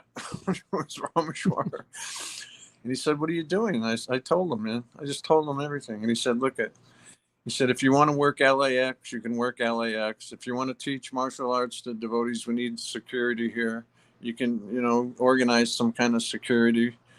And you can do whatever you want to do here. You're welcome. My door's open for you. You can come in my kitchen. I always have prasadam in the refrigerator. You can heat it up. Do it. He was really nice, Wow. So I wound up moving to New Dwarka, and I did do LAX for a while, but it was nothing like O'Hare, man. I missed O'Hare, and I did books different places, and then I got married, and I got a job as a security officer. A devotee got me a job as a security officer at the federal courthouse where all the federal judges are. But then I just wound up I had kids and I wound up moving to Hawaii for a couple of years. And then I moved. I was sick of Hawaii. Okay, you're stuck on a rock and it's beautiful. But I said to my wife, I said, let's go to New Vrindavan. I just want to be around devotees and do some service. So we moved to New Vrindavan. And it was nice for a few years, then it got weird, but I don't want to get into that right now. when were you in New Vrindavan? Huh? When were you in New Vrindavan? Like 84 to 89. Okay. Wow. So yeah, we have Rishikesh Das on the show next week. So we'll be diving deep into that. Well, I don't even go to New Vrindavan now because all the gas drilling, they just sold out, Yeah. It's terrible. It's really bad, I mean, devotees go and visit during a festival and they think, oh, it's so nice, but they're drilling. I mean, it's like, what books do they read? Can somebody please tell me? Because in the Bhagavatam, Prabhupada says the activity of drilling into the earth is the activity of demons. Yeah. And I was like in their face too, because I was there when it started. And I said, what the? They said, well, they're going to go under New Vrindavan and take the gas anyway, so we might as well get money from it. And I said, that's not the point. Yeah, I said, it's principle. Prabhupada says, no, you don't drill. Prabhupada wanted the cows protected, gardens. He said no one should go hungry within 50 miles of every direction in New Vrindavan. There should be so much food being grown. Then, they don't even have gardens now. They go out and buy boga, You know what that logic is, Prabhu? And that's the logic of saying. One point. There was a Buddhist sect in Pennsylvania that did not sell out to the gas people. And they got like $3 million in donations that people that really respected them for that. Yeah. You know what I mean? But we said just, sell out for money. But see, if they had book distribution in New Vrindavan, if they would have had advertised, come to New Vrindavan. We have vans. You can go out to street. Prabhupada said all activities, all projects in ISKCON can be supported through book distribution. Those are Prabhupada's words. Can you imagine having like 6, 7, 8 vans going out? You bring people back to the farm. You show them the cows. You show them the gardens. You show them how to live properly. Right? Nothing. Nothing. Right. You know. That logic is the logic of saying, basically being on the battlefield and going, oh, Duryodhana's going to win anyway, so we should throw in our lot with him. Yeah. That's what that is. Right. I remember the time it was big back in the day. Do you know Madhava Ghosh, who was there at New Vrindavan? Of course, yeah. I knew Madhava very well. Yeah, I visited him there. We used to correspond quite a lot. And I went to a 24-hour kirtan there and visited him at his house. But he told me about that. He said, people were like, well, my neighbor's going to sell out and then they're going to get the money and I'm not going to get anything. So I might as well do it. And he said some people who didn't sell out, they just had like gas coming out of their, tap and like lighting on fire, coming out of the water tap. Yeah, and they were like, I might as well get some money if this is just going to happen anyway. I got 10% left on my battery, but anyway, yeah, it's a sad situation there too, So Prabhupada, look how much Prabhupada wanted these farms, Prabhus. On his departure bed, he was coming back to Gita Nagari to show us how to live on the farms and to teach us Van Ashram, so devotees can feel comfortable in their whatever their nature is, serving Krishna. That's one thing. When I went to New Vrindavan, Kirtananda Maharaj, I'm not a Brahmin. I have no Brahminical, we're all, Kali Yuga, it's Kali Yuga, but we have Kali Yuga Brahmins, Kali Yuga Kshatriyas, let's say, right? But Kirtananda Maharaj, God bless him, he engaged me properly. He put me in charge of security for the whole farm, and I had it nailed down. There were 200 Karmi workers at that time when I was there. The place was buzzing like a beehive. All these tour buses were coming to the palace. There were big signs on I-70, billboards, Prabhupada's Palace of Gold, and constant visit, constant. I was busy. I was really busy.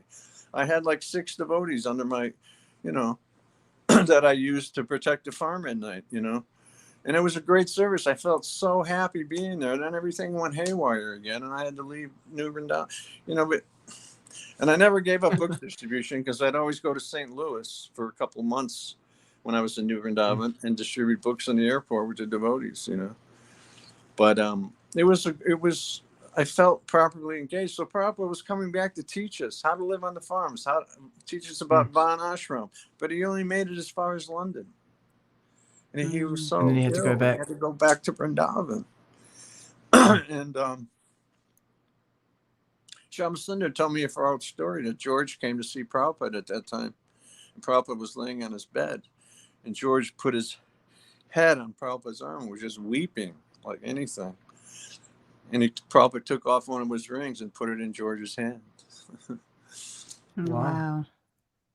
So, but that's how important it was to Prabhupada, this Van Ashram, to take care of devotees. That was another statement from Prabhupada Prabhu's. Better than expanding is take care of these devotees he's already made. He knew they were all like jewels, very special people, But we were just cast aside, man. We were just we weren't taken care of. But people don't realize Kirtananda Maharaj, he was. I don't want to get into it, but after he got hit on the head, he didn't get just hit on the head with a pipe, like some hollow pipe. It was one of those solid iron bars they drive into the ground to hold the curb molds. So they poured the cement for the curbs. Right. With a spike on the end. And this guy hovered over Mars and just cracked his head. And the doctor said that blow would have killed 100 men. And he came back, he was given Bhagavatam. But then, and the doctor said that he would have weird behavior, But nobody cared and came to his side and tried to care for him. They just criticized him. These guys they wanted to take over New Vrindavan. They didn't care about Kirtananda Maharaj. You know, and God knows that he did make mistakes, you know, but Prabhupada loved him. And we should have taken care, and he should have been taken care of. So, you know, it's like a land without a king, you know. There's no king. So how can there be order?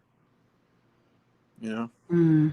So I don't know what Krishna's plan is, but you know, I feel grateful that I was able to serve Prabhupada and that he'll never forget me. Yeah, I don't think he will. No, definitely My not. saving grace. You know, I met Shyamsundar. I was in Chopati, and Radha Swami has an apartment behind the temple, and on the top floor is a flat for his godbrothers. And I was sitting in there, and this is in 05. You know, 1971, the Cross Madam Festival, you know about that? Yeah. And where Radha Swami met Prabhupada for the first time. It was a far out story. But anyway, I'm sitting in this apartment in 05, and Shyamsundar, I'm sitting in the living room, and Shyamsundar walks in, and I never met him before. And I really didn't recognize him because he's older, right? And he said, "Hey, I'm Shyamsundar. What's your name?" And I was like, "Shyamsundar? You mean George Harrison's friend?" He said, "Yeah." And I said, "I'm Trana Karta." And he asked me a few questions. And he said, "Well, I'm putting on a Prabhupada festival here in Bombay, here in 05, just like the one in Cross Madam. You want to help me?" And I said, "Yeah, I'll help you." Because I was actually praying to Krishna that I could do some service this time in India instead of just wandering around, you know. And here's Shyamsundar saying, "Okay, you're my right-hand man." So I helped him. We put on this 3 months I worked in Bombay. And Shyamsundar his liver was bad. So he was taking this nuclear medicine from Thailand. And so he was sleeping a lot. And I was working my butt off. I was, you know, finding the band for TK, you know, Titikshava Karunika. He's a musician, you know him. Yep. And I found his band because he played at the festival. And then I did all the vinyl, you know, posters and all this stuff, service I did for 3 months. And that's how Shyamsundar and I became close friends, you know. And we've remained close ever since. And he's coming here because I live in gold country, you know. And, oh yeah, and he's like all about like finding gold and gems, and well, that's what his he's thing. coming here. He said, "I got all these maps, Trana. We're gonna map it all out." He goes, "We're gonna find gold." He's staying with me right here. Dude, I love it. It's so good. If you want to podcast them, I could probably arrange it if you want to. Oh, that would be amazing. Yeah, please. He told me today because I already asked him. I said, "I'm doing a podcast today. And really nice devotees. Would you like to do?" And he said, "Man, I've done so many." But I could talk him into it. Yeah, that would be great. Yeah, that would be amazing. I'll give him your contact. Yeah. Okay, and you know, but we're going to be busy for a few months hunting for gold up here. Okay. He's got friends that live right in my town. Old friends. You know, did you read the first volume? That's the one we're reading now. Yeah, and he's hunting for jewels and all these guys in South America. Still in touch with, and one of them lives here, and he knows the whole area. So we're not going to just go on a wild goose chase. We're mapping everything out like war maps. Wow. We're going to go hunting. So I'm excited. And I said, Shyamsundar, if we don't find one speck of gold, I'm just happy to be with you, man. So let's do it. So good. So good. It's amazing because we were reading both of your books in parallel at the same time. Yeah.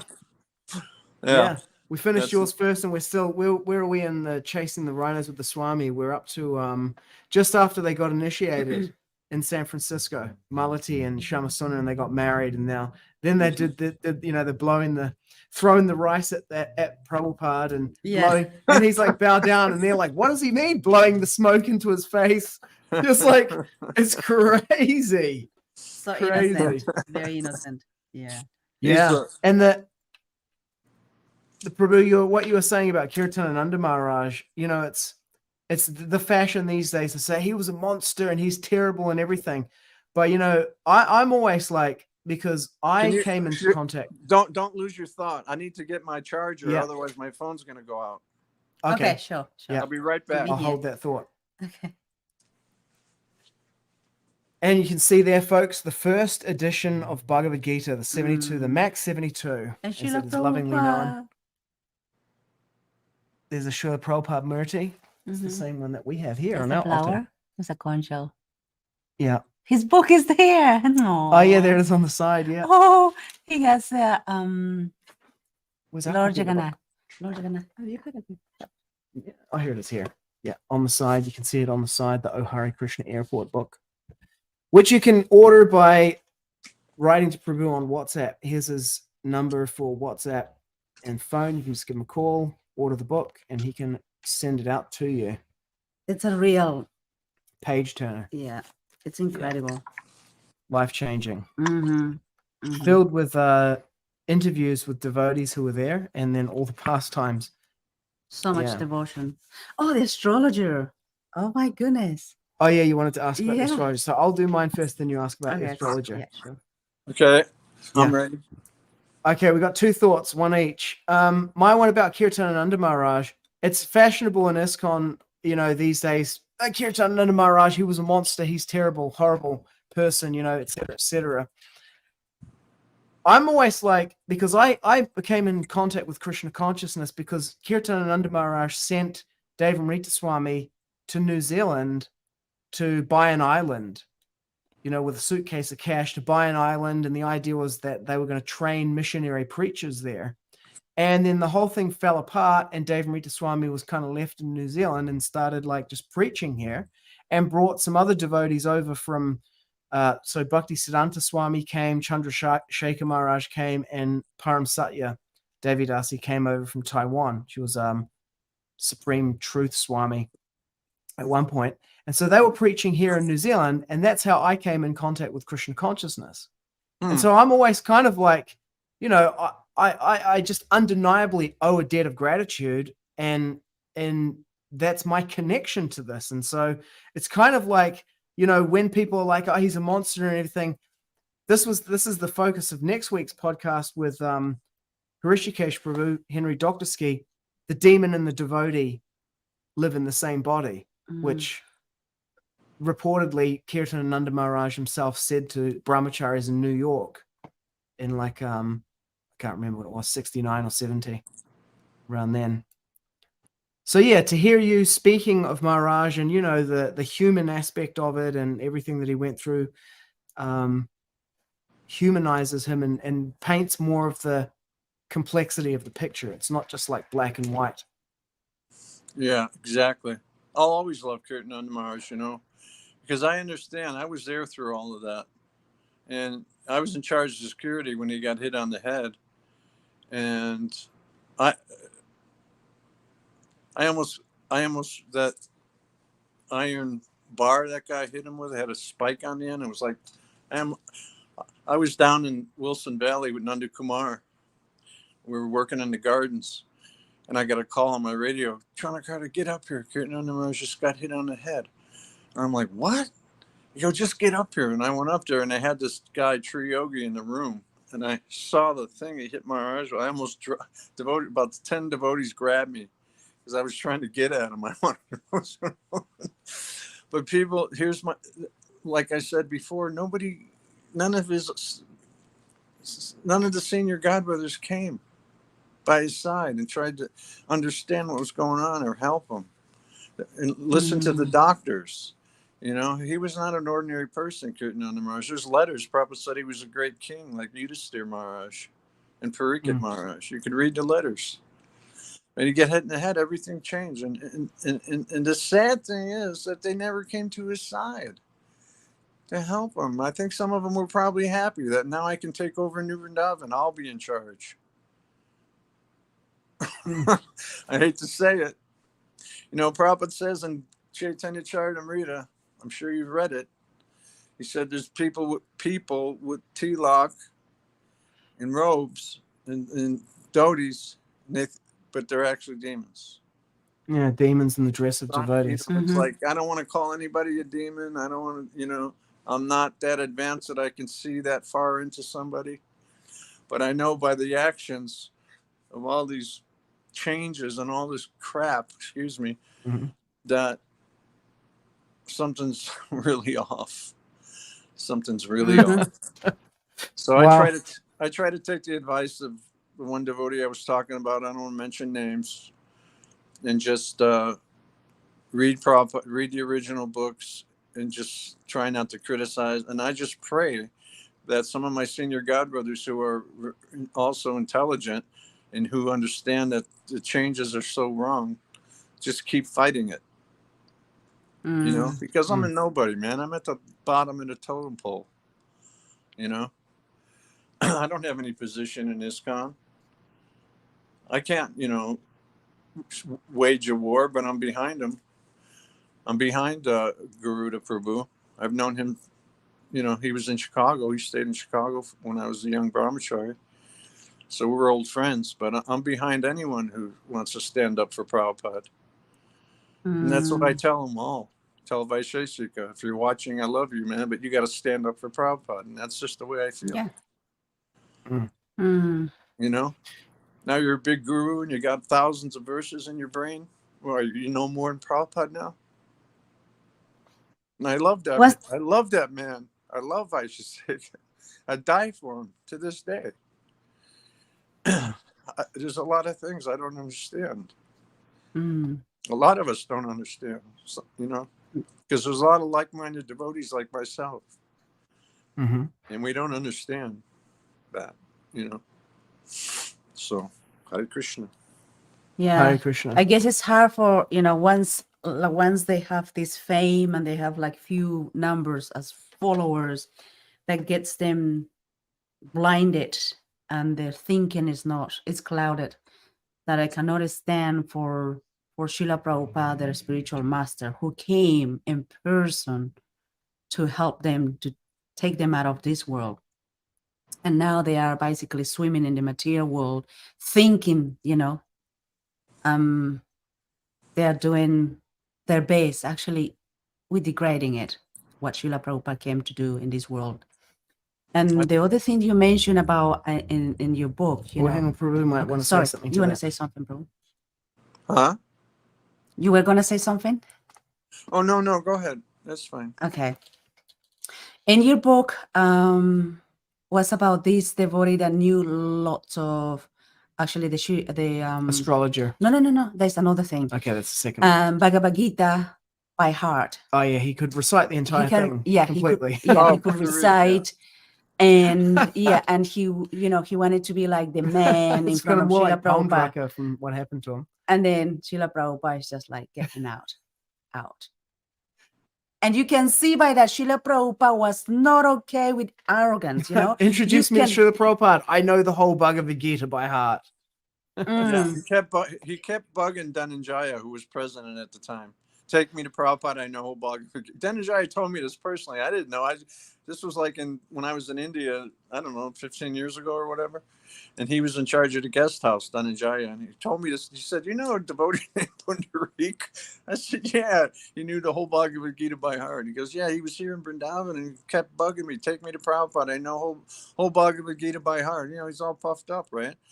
And yeah. And he finally, Dhananjaya said, okay, you want to see Prabhupada? Let's go. And he brought him up and he said, he goes, Trana, I introduced Pundarik just like this. I said, Srila Prabhupada, this is your disciple Pundarik from Chicago. He wants you to know that he knows the whole Bhagavad Gita by heart.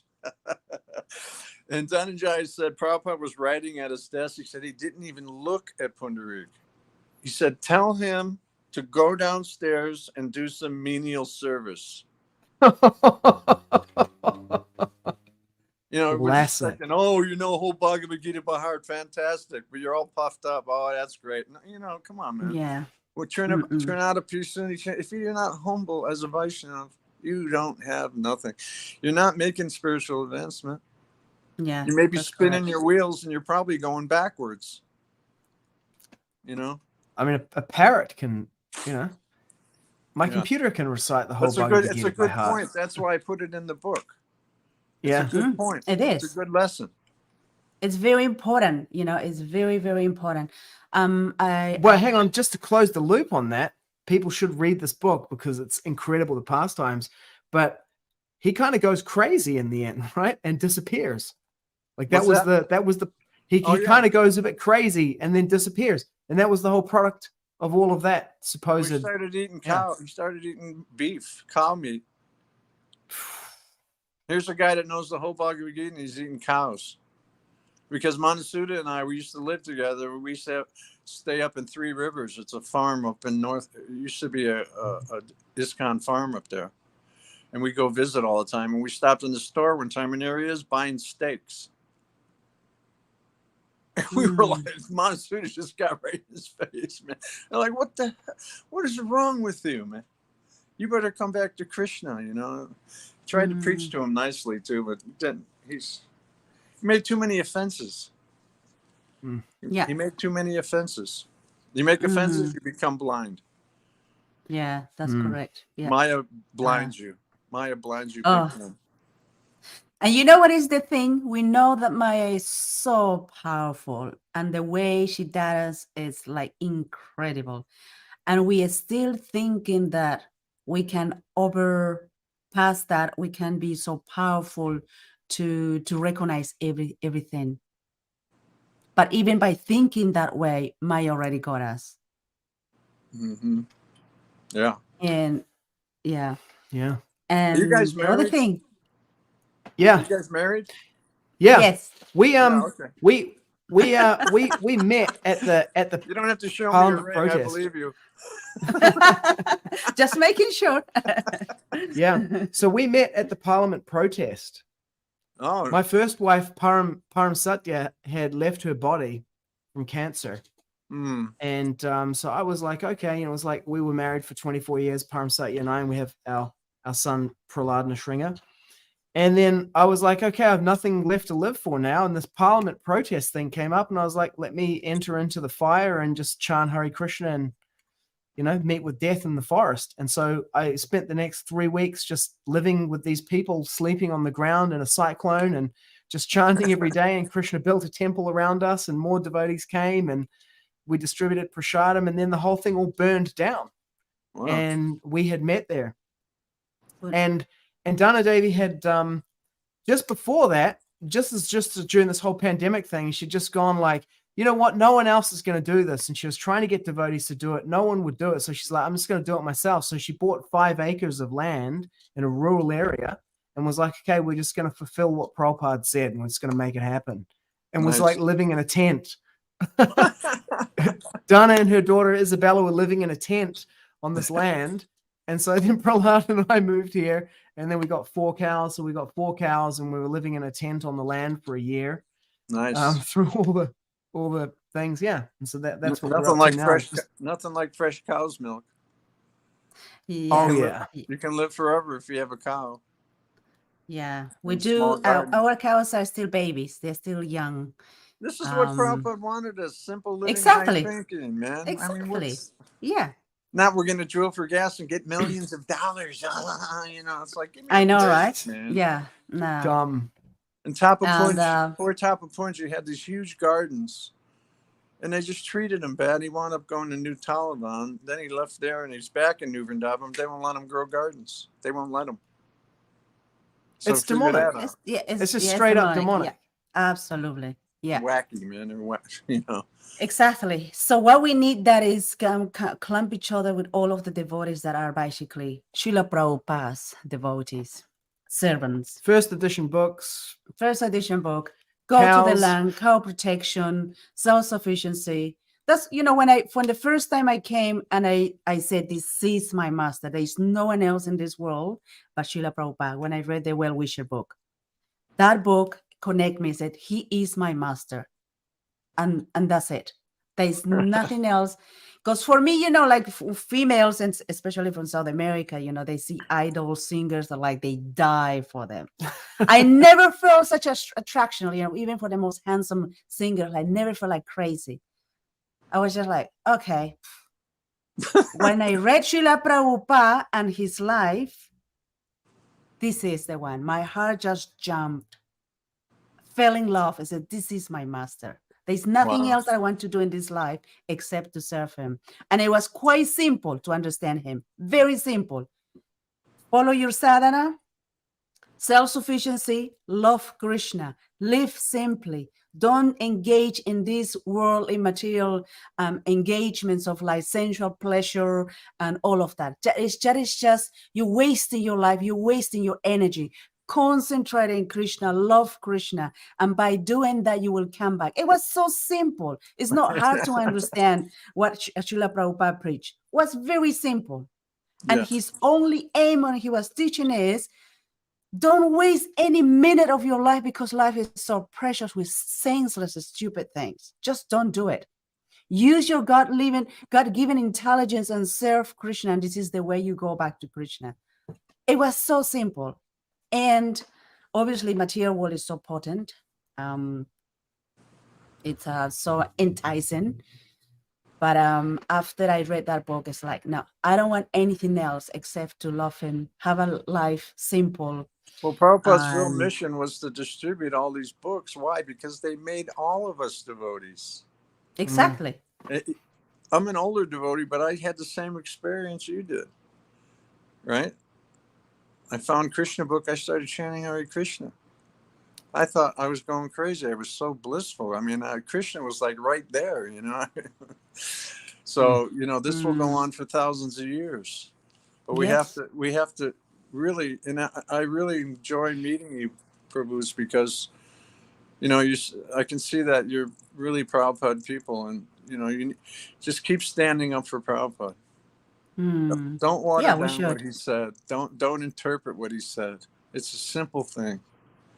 Devotees should be simple-minded, right? I actually thank Srila Prabhupada that I'm a simple-minded person, right? When Prabhupada wanted us to read his books, and I do read still, you know, every day a little bit, but, you know, I have so many verses in my mind, in my heart, from being a brahmachari for all those years. But I don't really have a desire to learn any more verses, because I've seen what they do to these guys. Too much knowledge is a bad thing. They think they know something. They don't know nothing. They know nothing compared to Srila Prabhupada.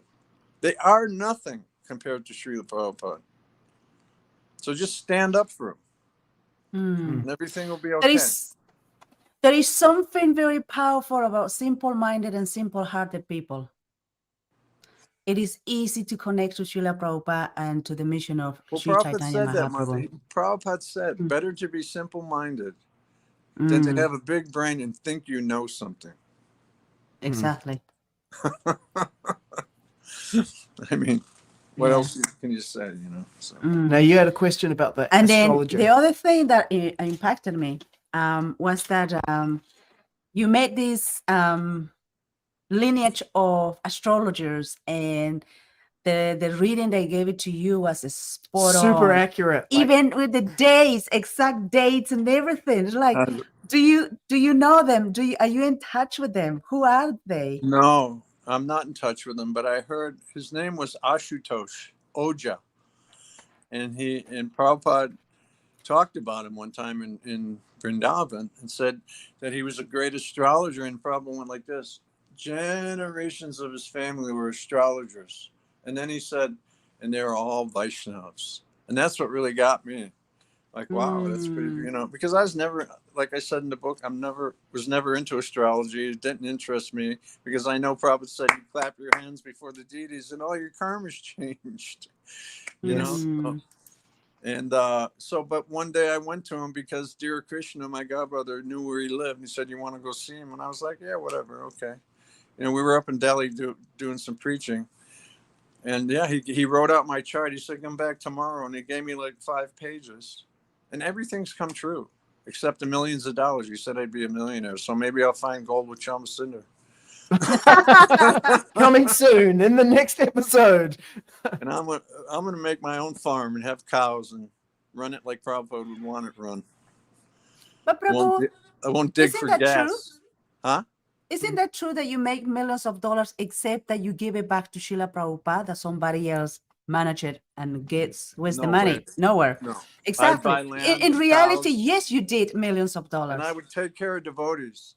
I would get like-minded devotees, and I would let them have some piece of land and some, you know, just help on the farm, grow gardens, take care of the cows. It's not, you know, it's a lot of work. You know, we're so lazy as Westerners, you know, but taking care of cows is a lot of work. You know, doing gardens is a lot of work. but you know, you want to do that, or you want to live in the city with a bunch of mudas, you know. So you know, these farms are so important in America's, you know, India is like a whole nother thing. India is amazing, right? But America, we've just given up, basically. Given up on the farms. You can't tell me New Vrindavan. You can't. Nobody can tell me New Vrindavan is what Prabhupada wanted now. No way. He would be upset by what they've done. We had Tapapunja on. He was telling us about it. Oh, you had also Tapapunja? Yeah, he's been on. Yeah, we have a series on here called Farm or Die, because we have like 5 acres and 4 cows, and we're like, we have no idea what we're doing. You know, Dana has more of an idea about gardening. Me, I'm just like city boy. You know, now we've got these cows, and so we get Tapapunja and other people on, like Radha Krishna Das from the UK, and they're like, okay, this is what you got to do now. So we're just like stepping through it, you know, muddling our way through live. Yeah, Tapapunja's he's an austere person. He's an amazing devotee. Yeah. I really like. We're close friends, and I always respected what he did, and you know, trying to establish what Prabhupada wanted. He worked so hard and fought. You know, I mean, they gave him so much trouble. You know, he had this thing going on with the colleges, like the University of Ohio, and bringing the kids in and showing them how, you know, the cows and teaching them organic farming. He had a whole thing. They had a class. They would come, you know, and they didn't treat him right. It was a whole other thing of, you know, it was just, I mean, if you got someone who's into gardens and works their butt off and makes football fields of vegetables and fruit trees and you're going to treat them bad? You're not going to take care of them like a jewel? I mean, come on. They missed the whole point. They missed the whole point of Krishna consciousness. Well, the motto in the very beginning of our movement was simple living and high thinking. Now it's, you know, opposite. High living and no thinking. Complicated relationship. Where's my maha plate? What room am I in? Where's my maha plate? Yeah. My special food that I ordered, you know, I mean, come on. even you know, like the first thing that really shocked me was when I first met I won't tell the name, but this Swami, and people were never heard about Swamis or anything like that. I was like, okay, I don't know what it is, because I'm coming from a Christian background, pastors and all of that. And then I was observing. Mostly I like to observe people. So I was observing all what he was doing, people around doing. And then one thing that really triggered me was like when he was like doing that, you know, like. I thought I understand. They're talking to me. They were talking to me about like, oh, they are saintly. They're, you know, like they're pure and they're simple. And that is like, why doesn't he do himself? Why is he like just like a servant and, you know, go and then bring and then, you know that attitude of like, I'm superior and do this. I was like very confused. If he's a saintly and pure person, simple, why doesn't he just goes and gets with that attitude of like simpleness? You know, it's like, wow. I was very triggered by it. Very triggered. Yeah, you know, it's like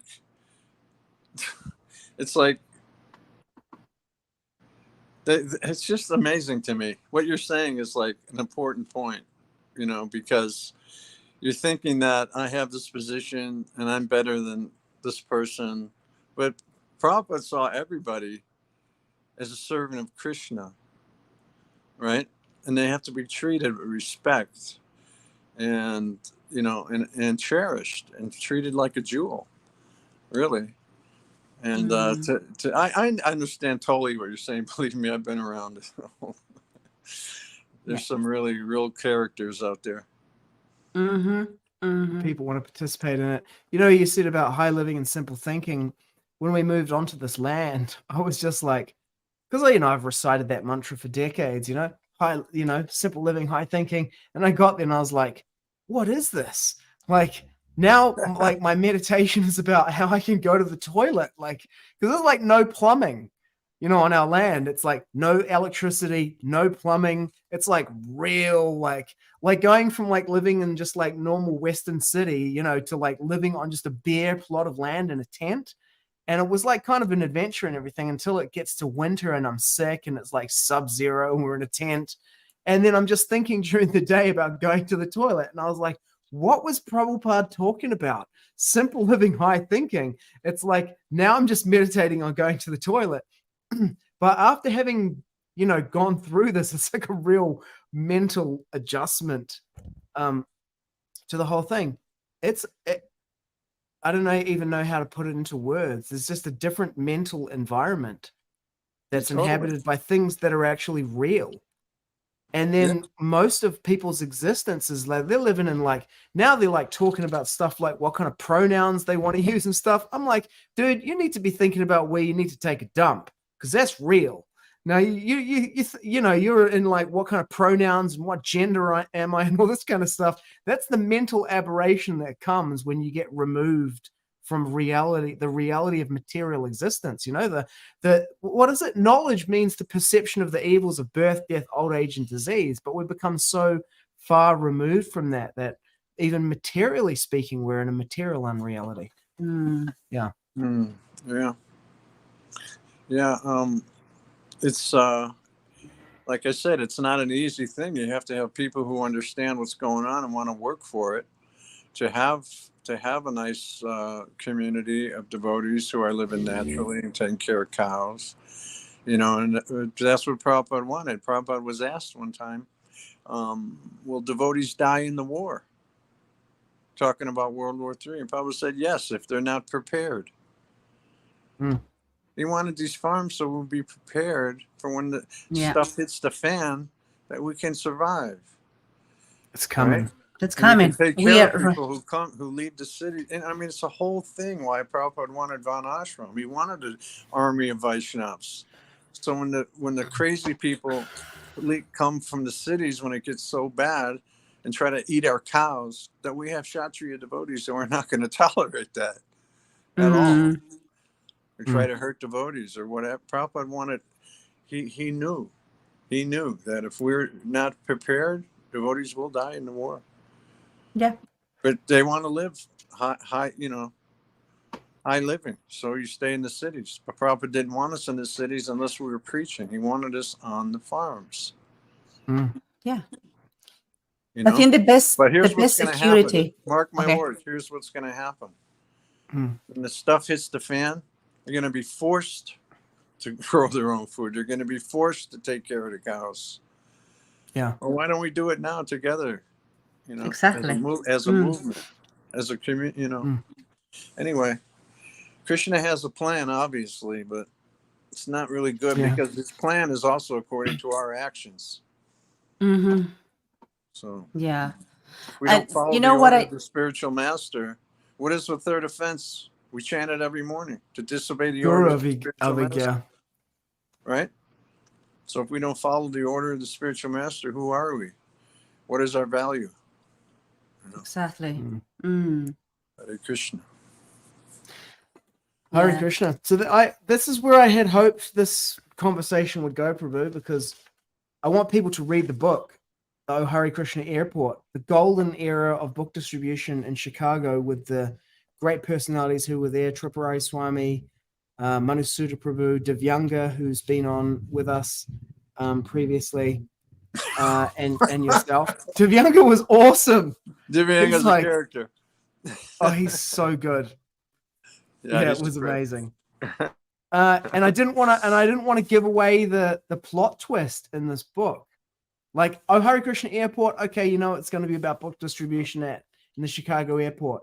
There are a lot of fist fights that take place in the book, but then it has like a complete twist at the end, which like blew our minds completely. It was just like, whoa, like, yeah, people should go on this ride. So to get the book, they can email you or contact you on WhatsApp, and I'll just put your number there again. It's in the comments so people can get to it. And so I didn't want to spoil the plot twist for people, and we didn't do that. And I wanted to know from you, I wanted to get a sense, like having read the book and knowing how dedicated you are, one of Srila Prabhupada's dedicated servitors, what was kind of your perspective on the movement and what's happening now and what's happened since Srila Prabhupada left? That's what I was really interested in, like the golden years of the movement and everything. That's great. And it's very inspirational and very grounding. And, it connects us to where we came from. And at the same time, it's like, and now here we are in 2023. And it's kind of a little bit confusing because there's lots of different people with different opinions about things, different perspectives. And, there are the leaders in ISKCON who are telling us one thing, but there are many devotees who are like, something seems a bit off, like Vrindavana Devi Dasa, who's watching, said something is really off. That's right. So, and they're kind of wondering like, what do we do now and how do we deal with this? So getting your perspective, given who you are, has been very valuable for us. And I'm sure for everyone else who's watching, including Namras Prabhu, who says, "Oh, Hare Krishna." Well, it's kind of black and white, isn't it? What Prabhupada wanted and what's going on now. It's kind of black and white, because what's going on now is not what Prabhupada wanted. And believe me, there are so many wonderful and sincere devotees in ISKCON. I still, go to ISKCON. When I go to India, they take care of me so nicely. Bhima, Big Bhima in Juhu. He's one of my best friends. He takes care of me. I go to Mayapur. There's so many wonderful devotees, and it's a hard task to stand up to these people who have made all these changes, because in our hearts, in our heart of hearts, we love these devotees.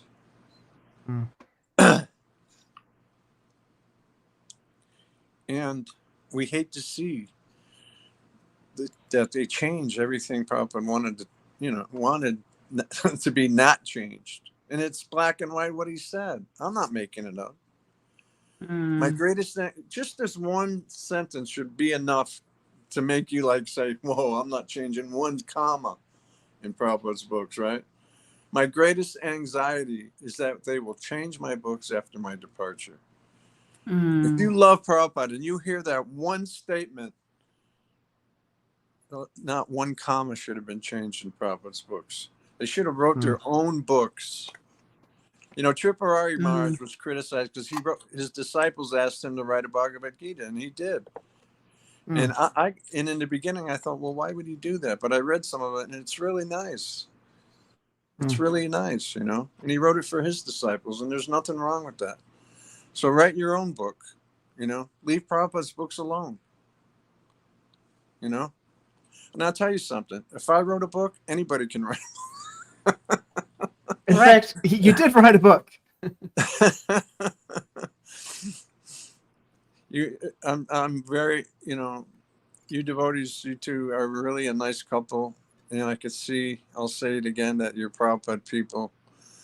And just keep standing up for Prabhupada, and your life will be successful. Hare Krishna. Thank you, Prabhu. Hare Krishna. Hare Thank Krishna. you. Thank you for your time. Thank you for coming on to the podcast with us. Okay, And we would love to get a report from you and Shama Sundar about how the treasure hunt is going, collecting the millions of dollars to buy the farm. I'll give me your contact, and I'll try to get him on your podcast.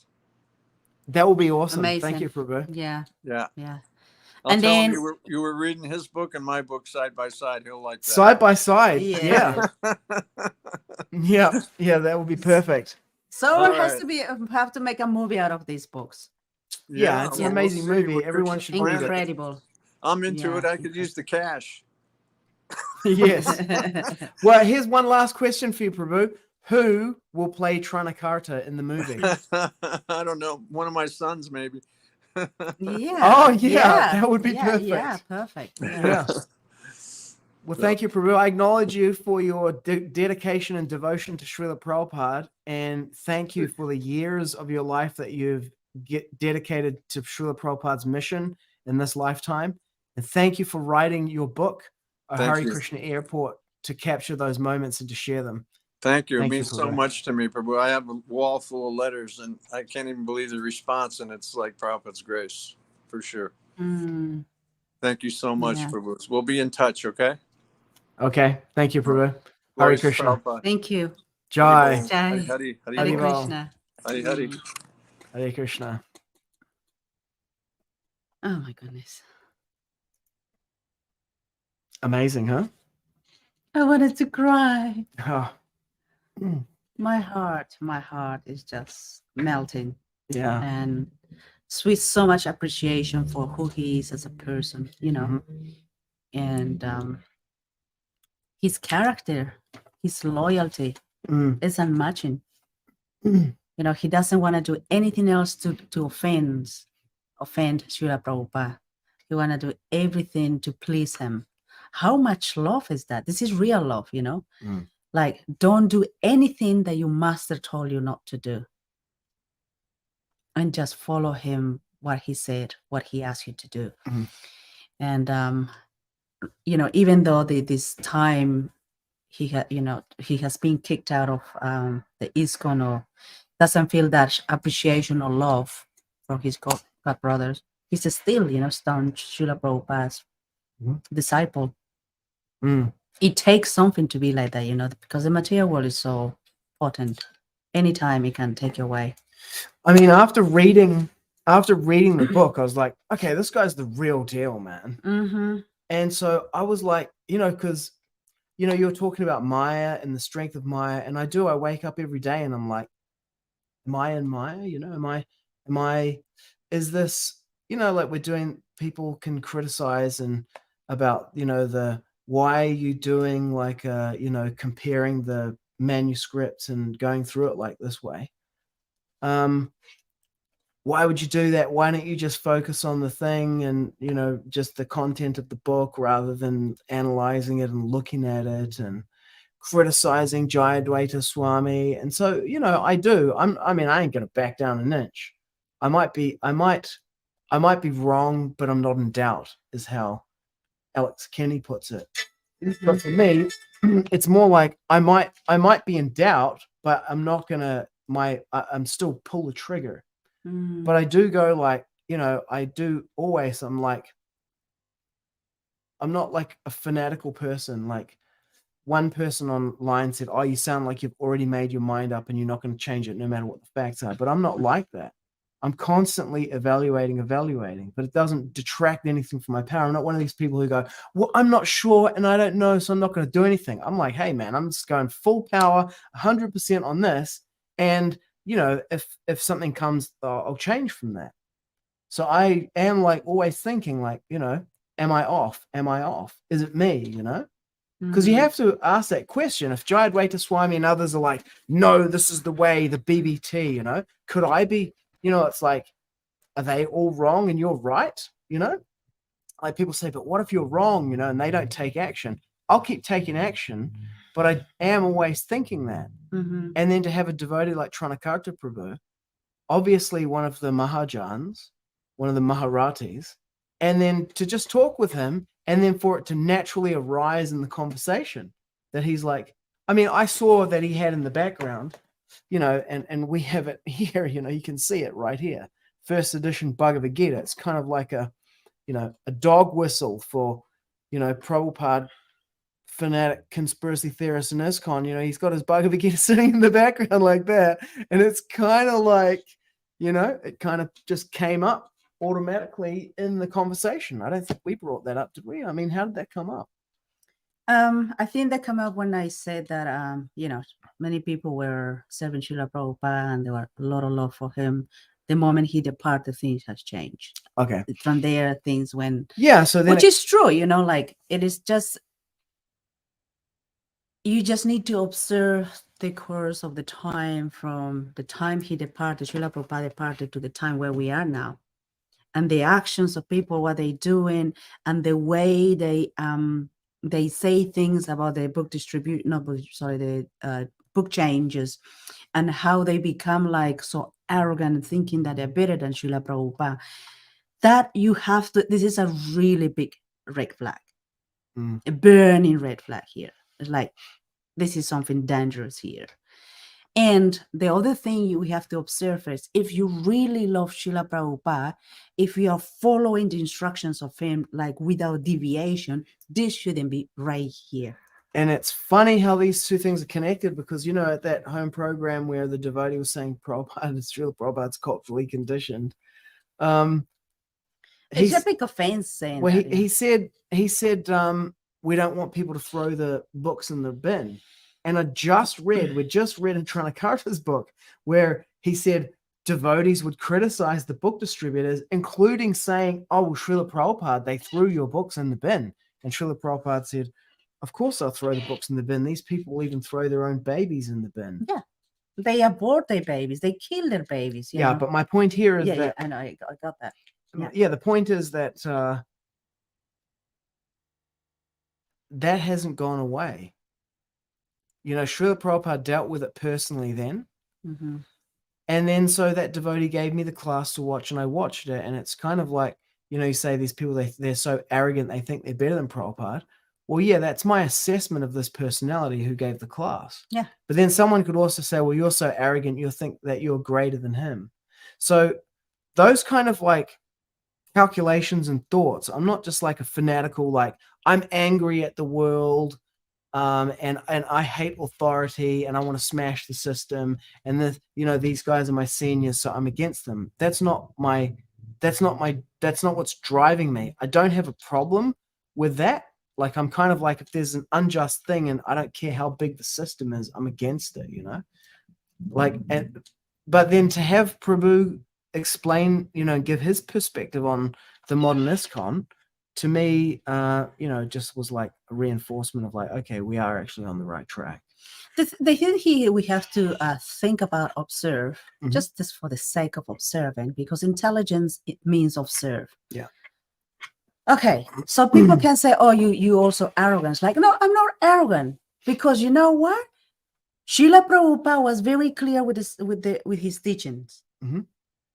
And just because you're defending Srila Prabhupada, and these people are just pretending to be like better than Srila Prabhupada and trying to pretend they're following Srila Prabhupada, it's like, no, we have to call off.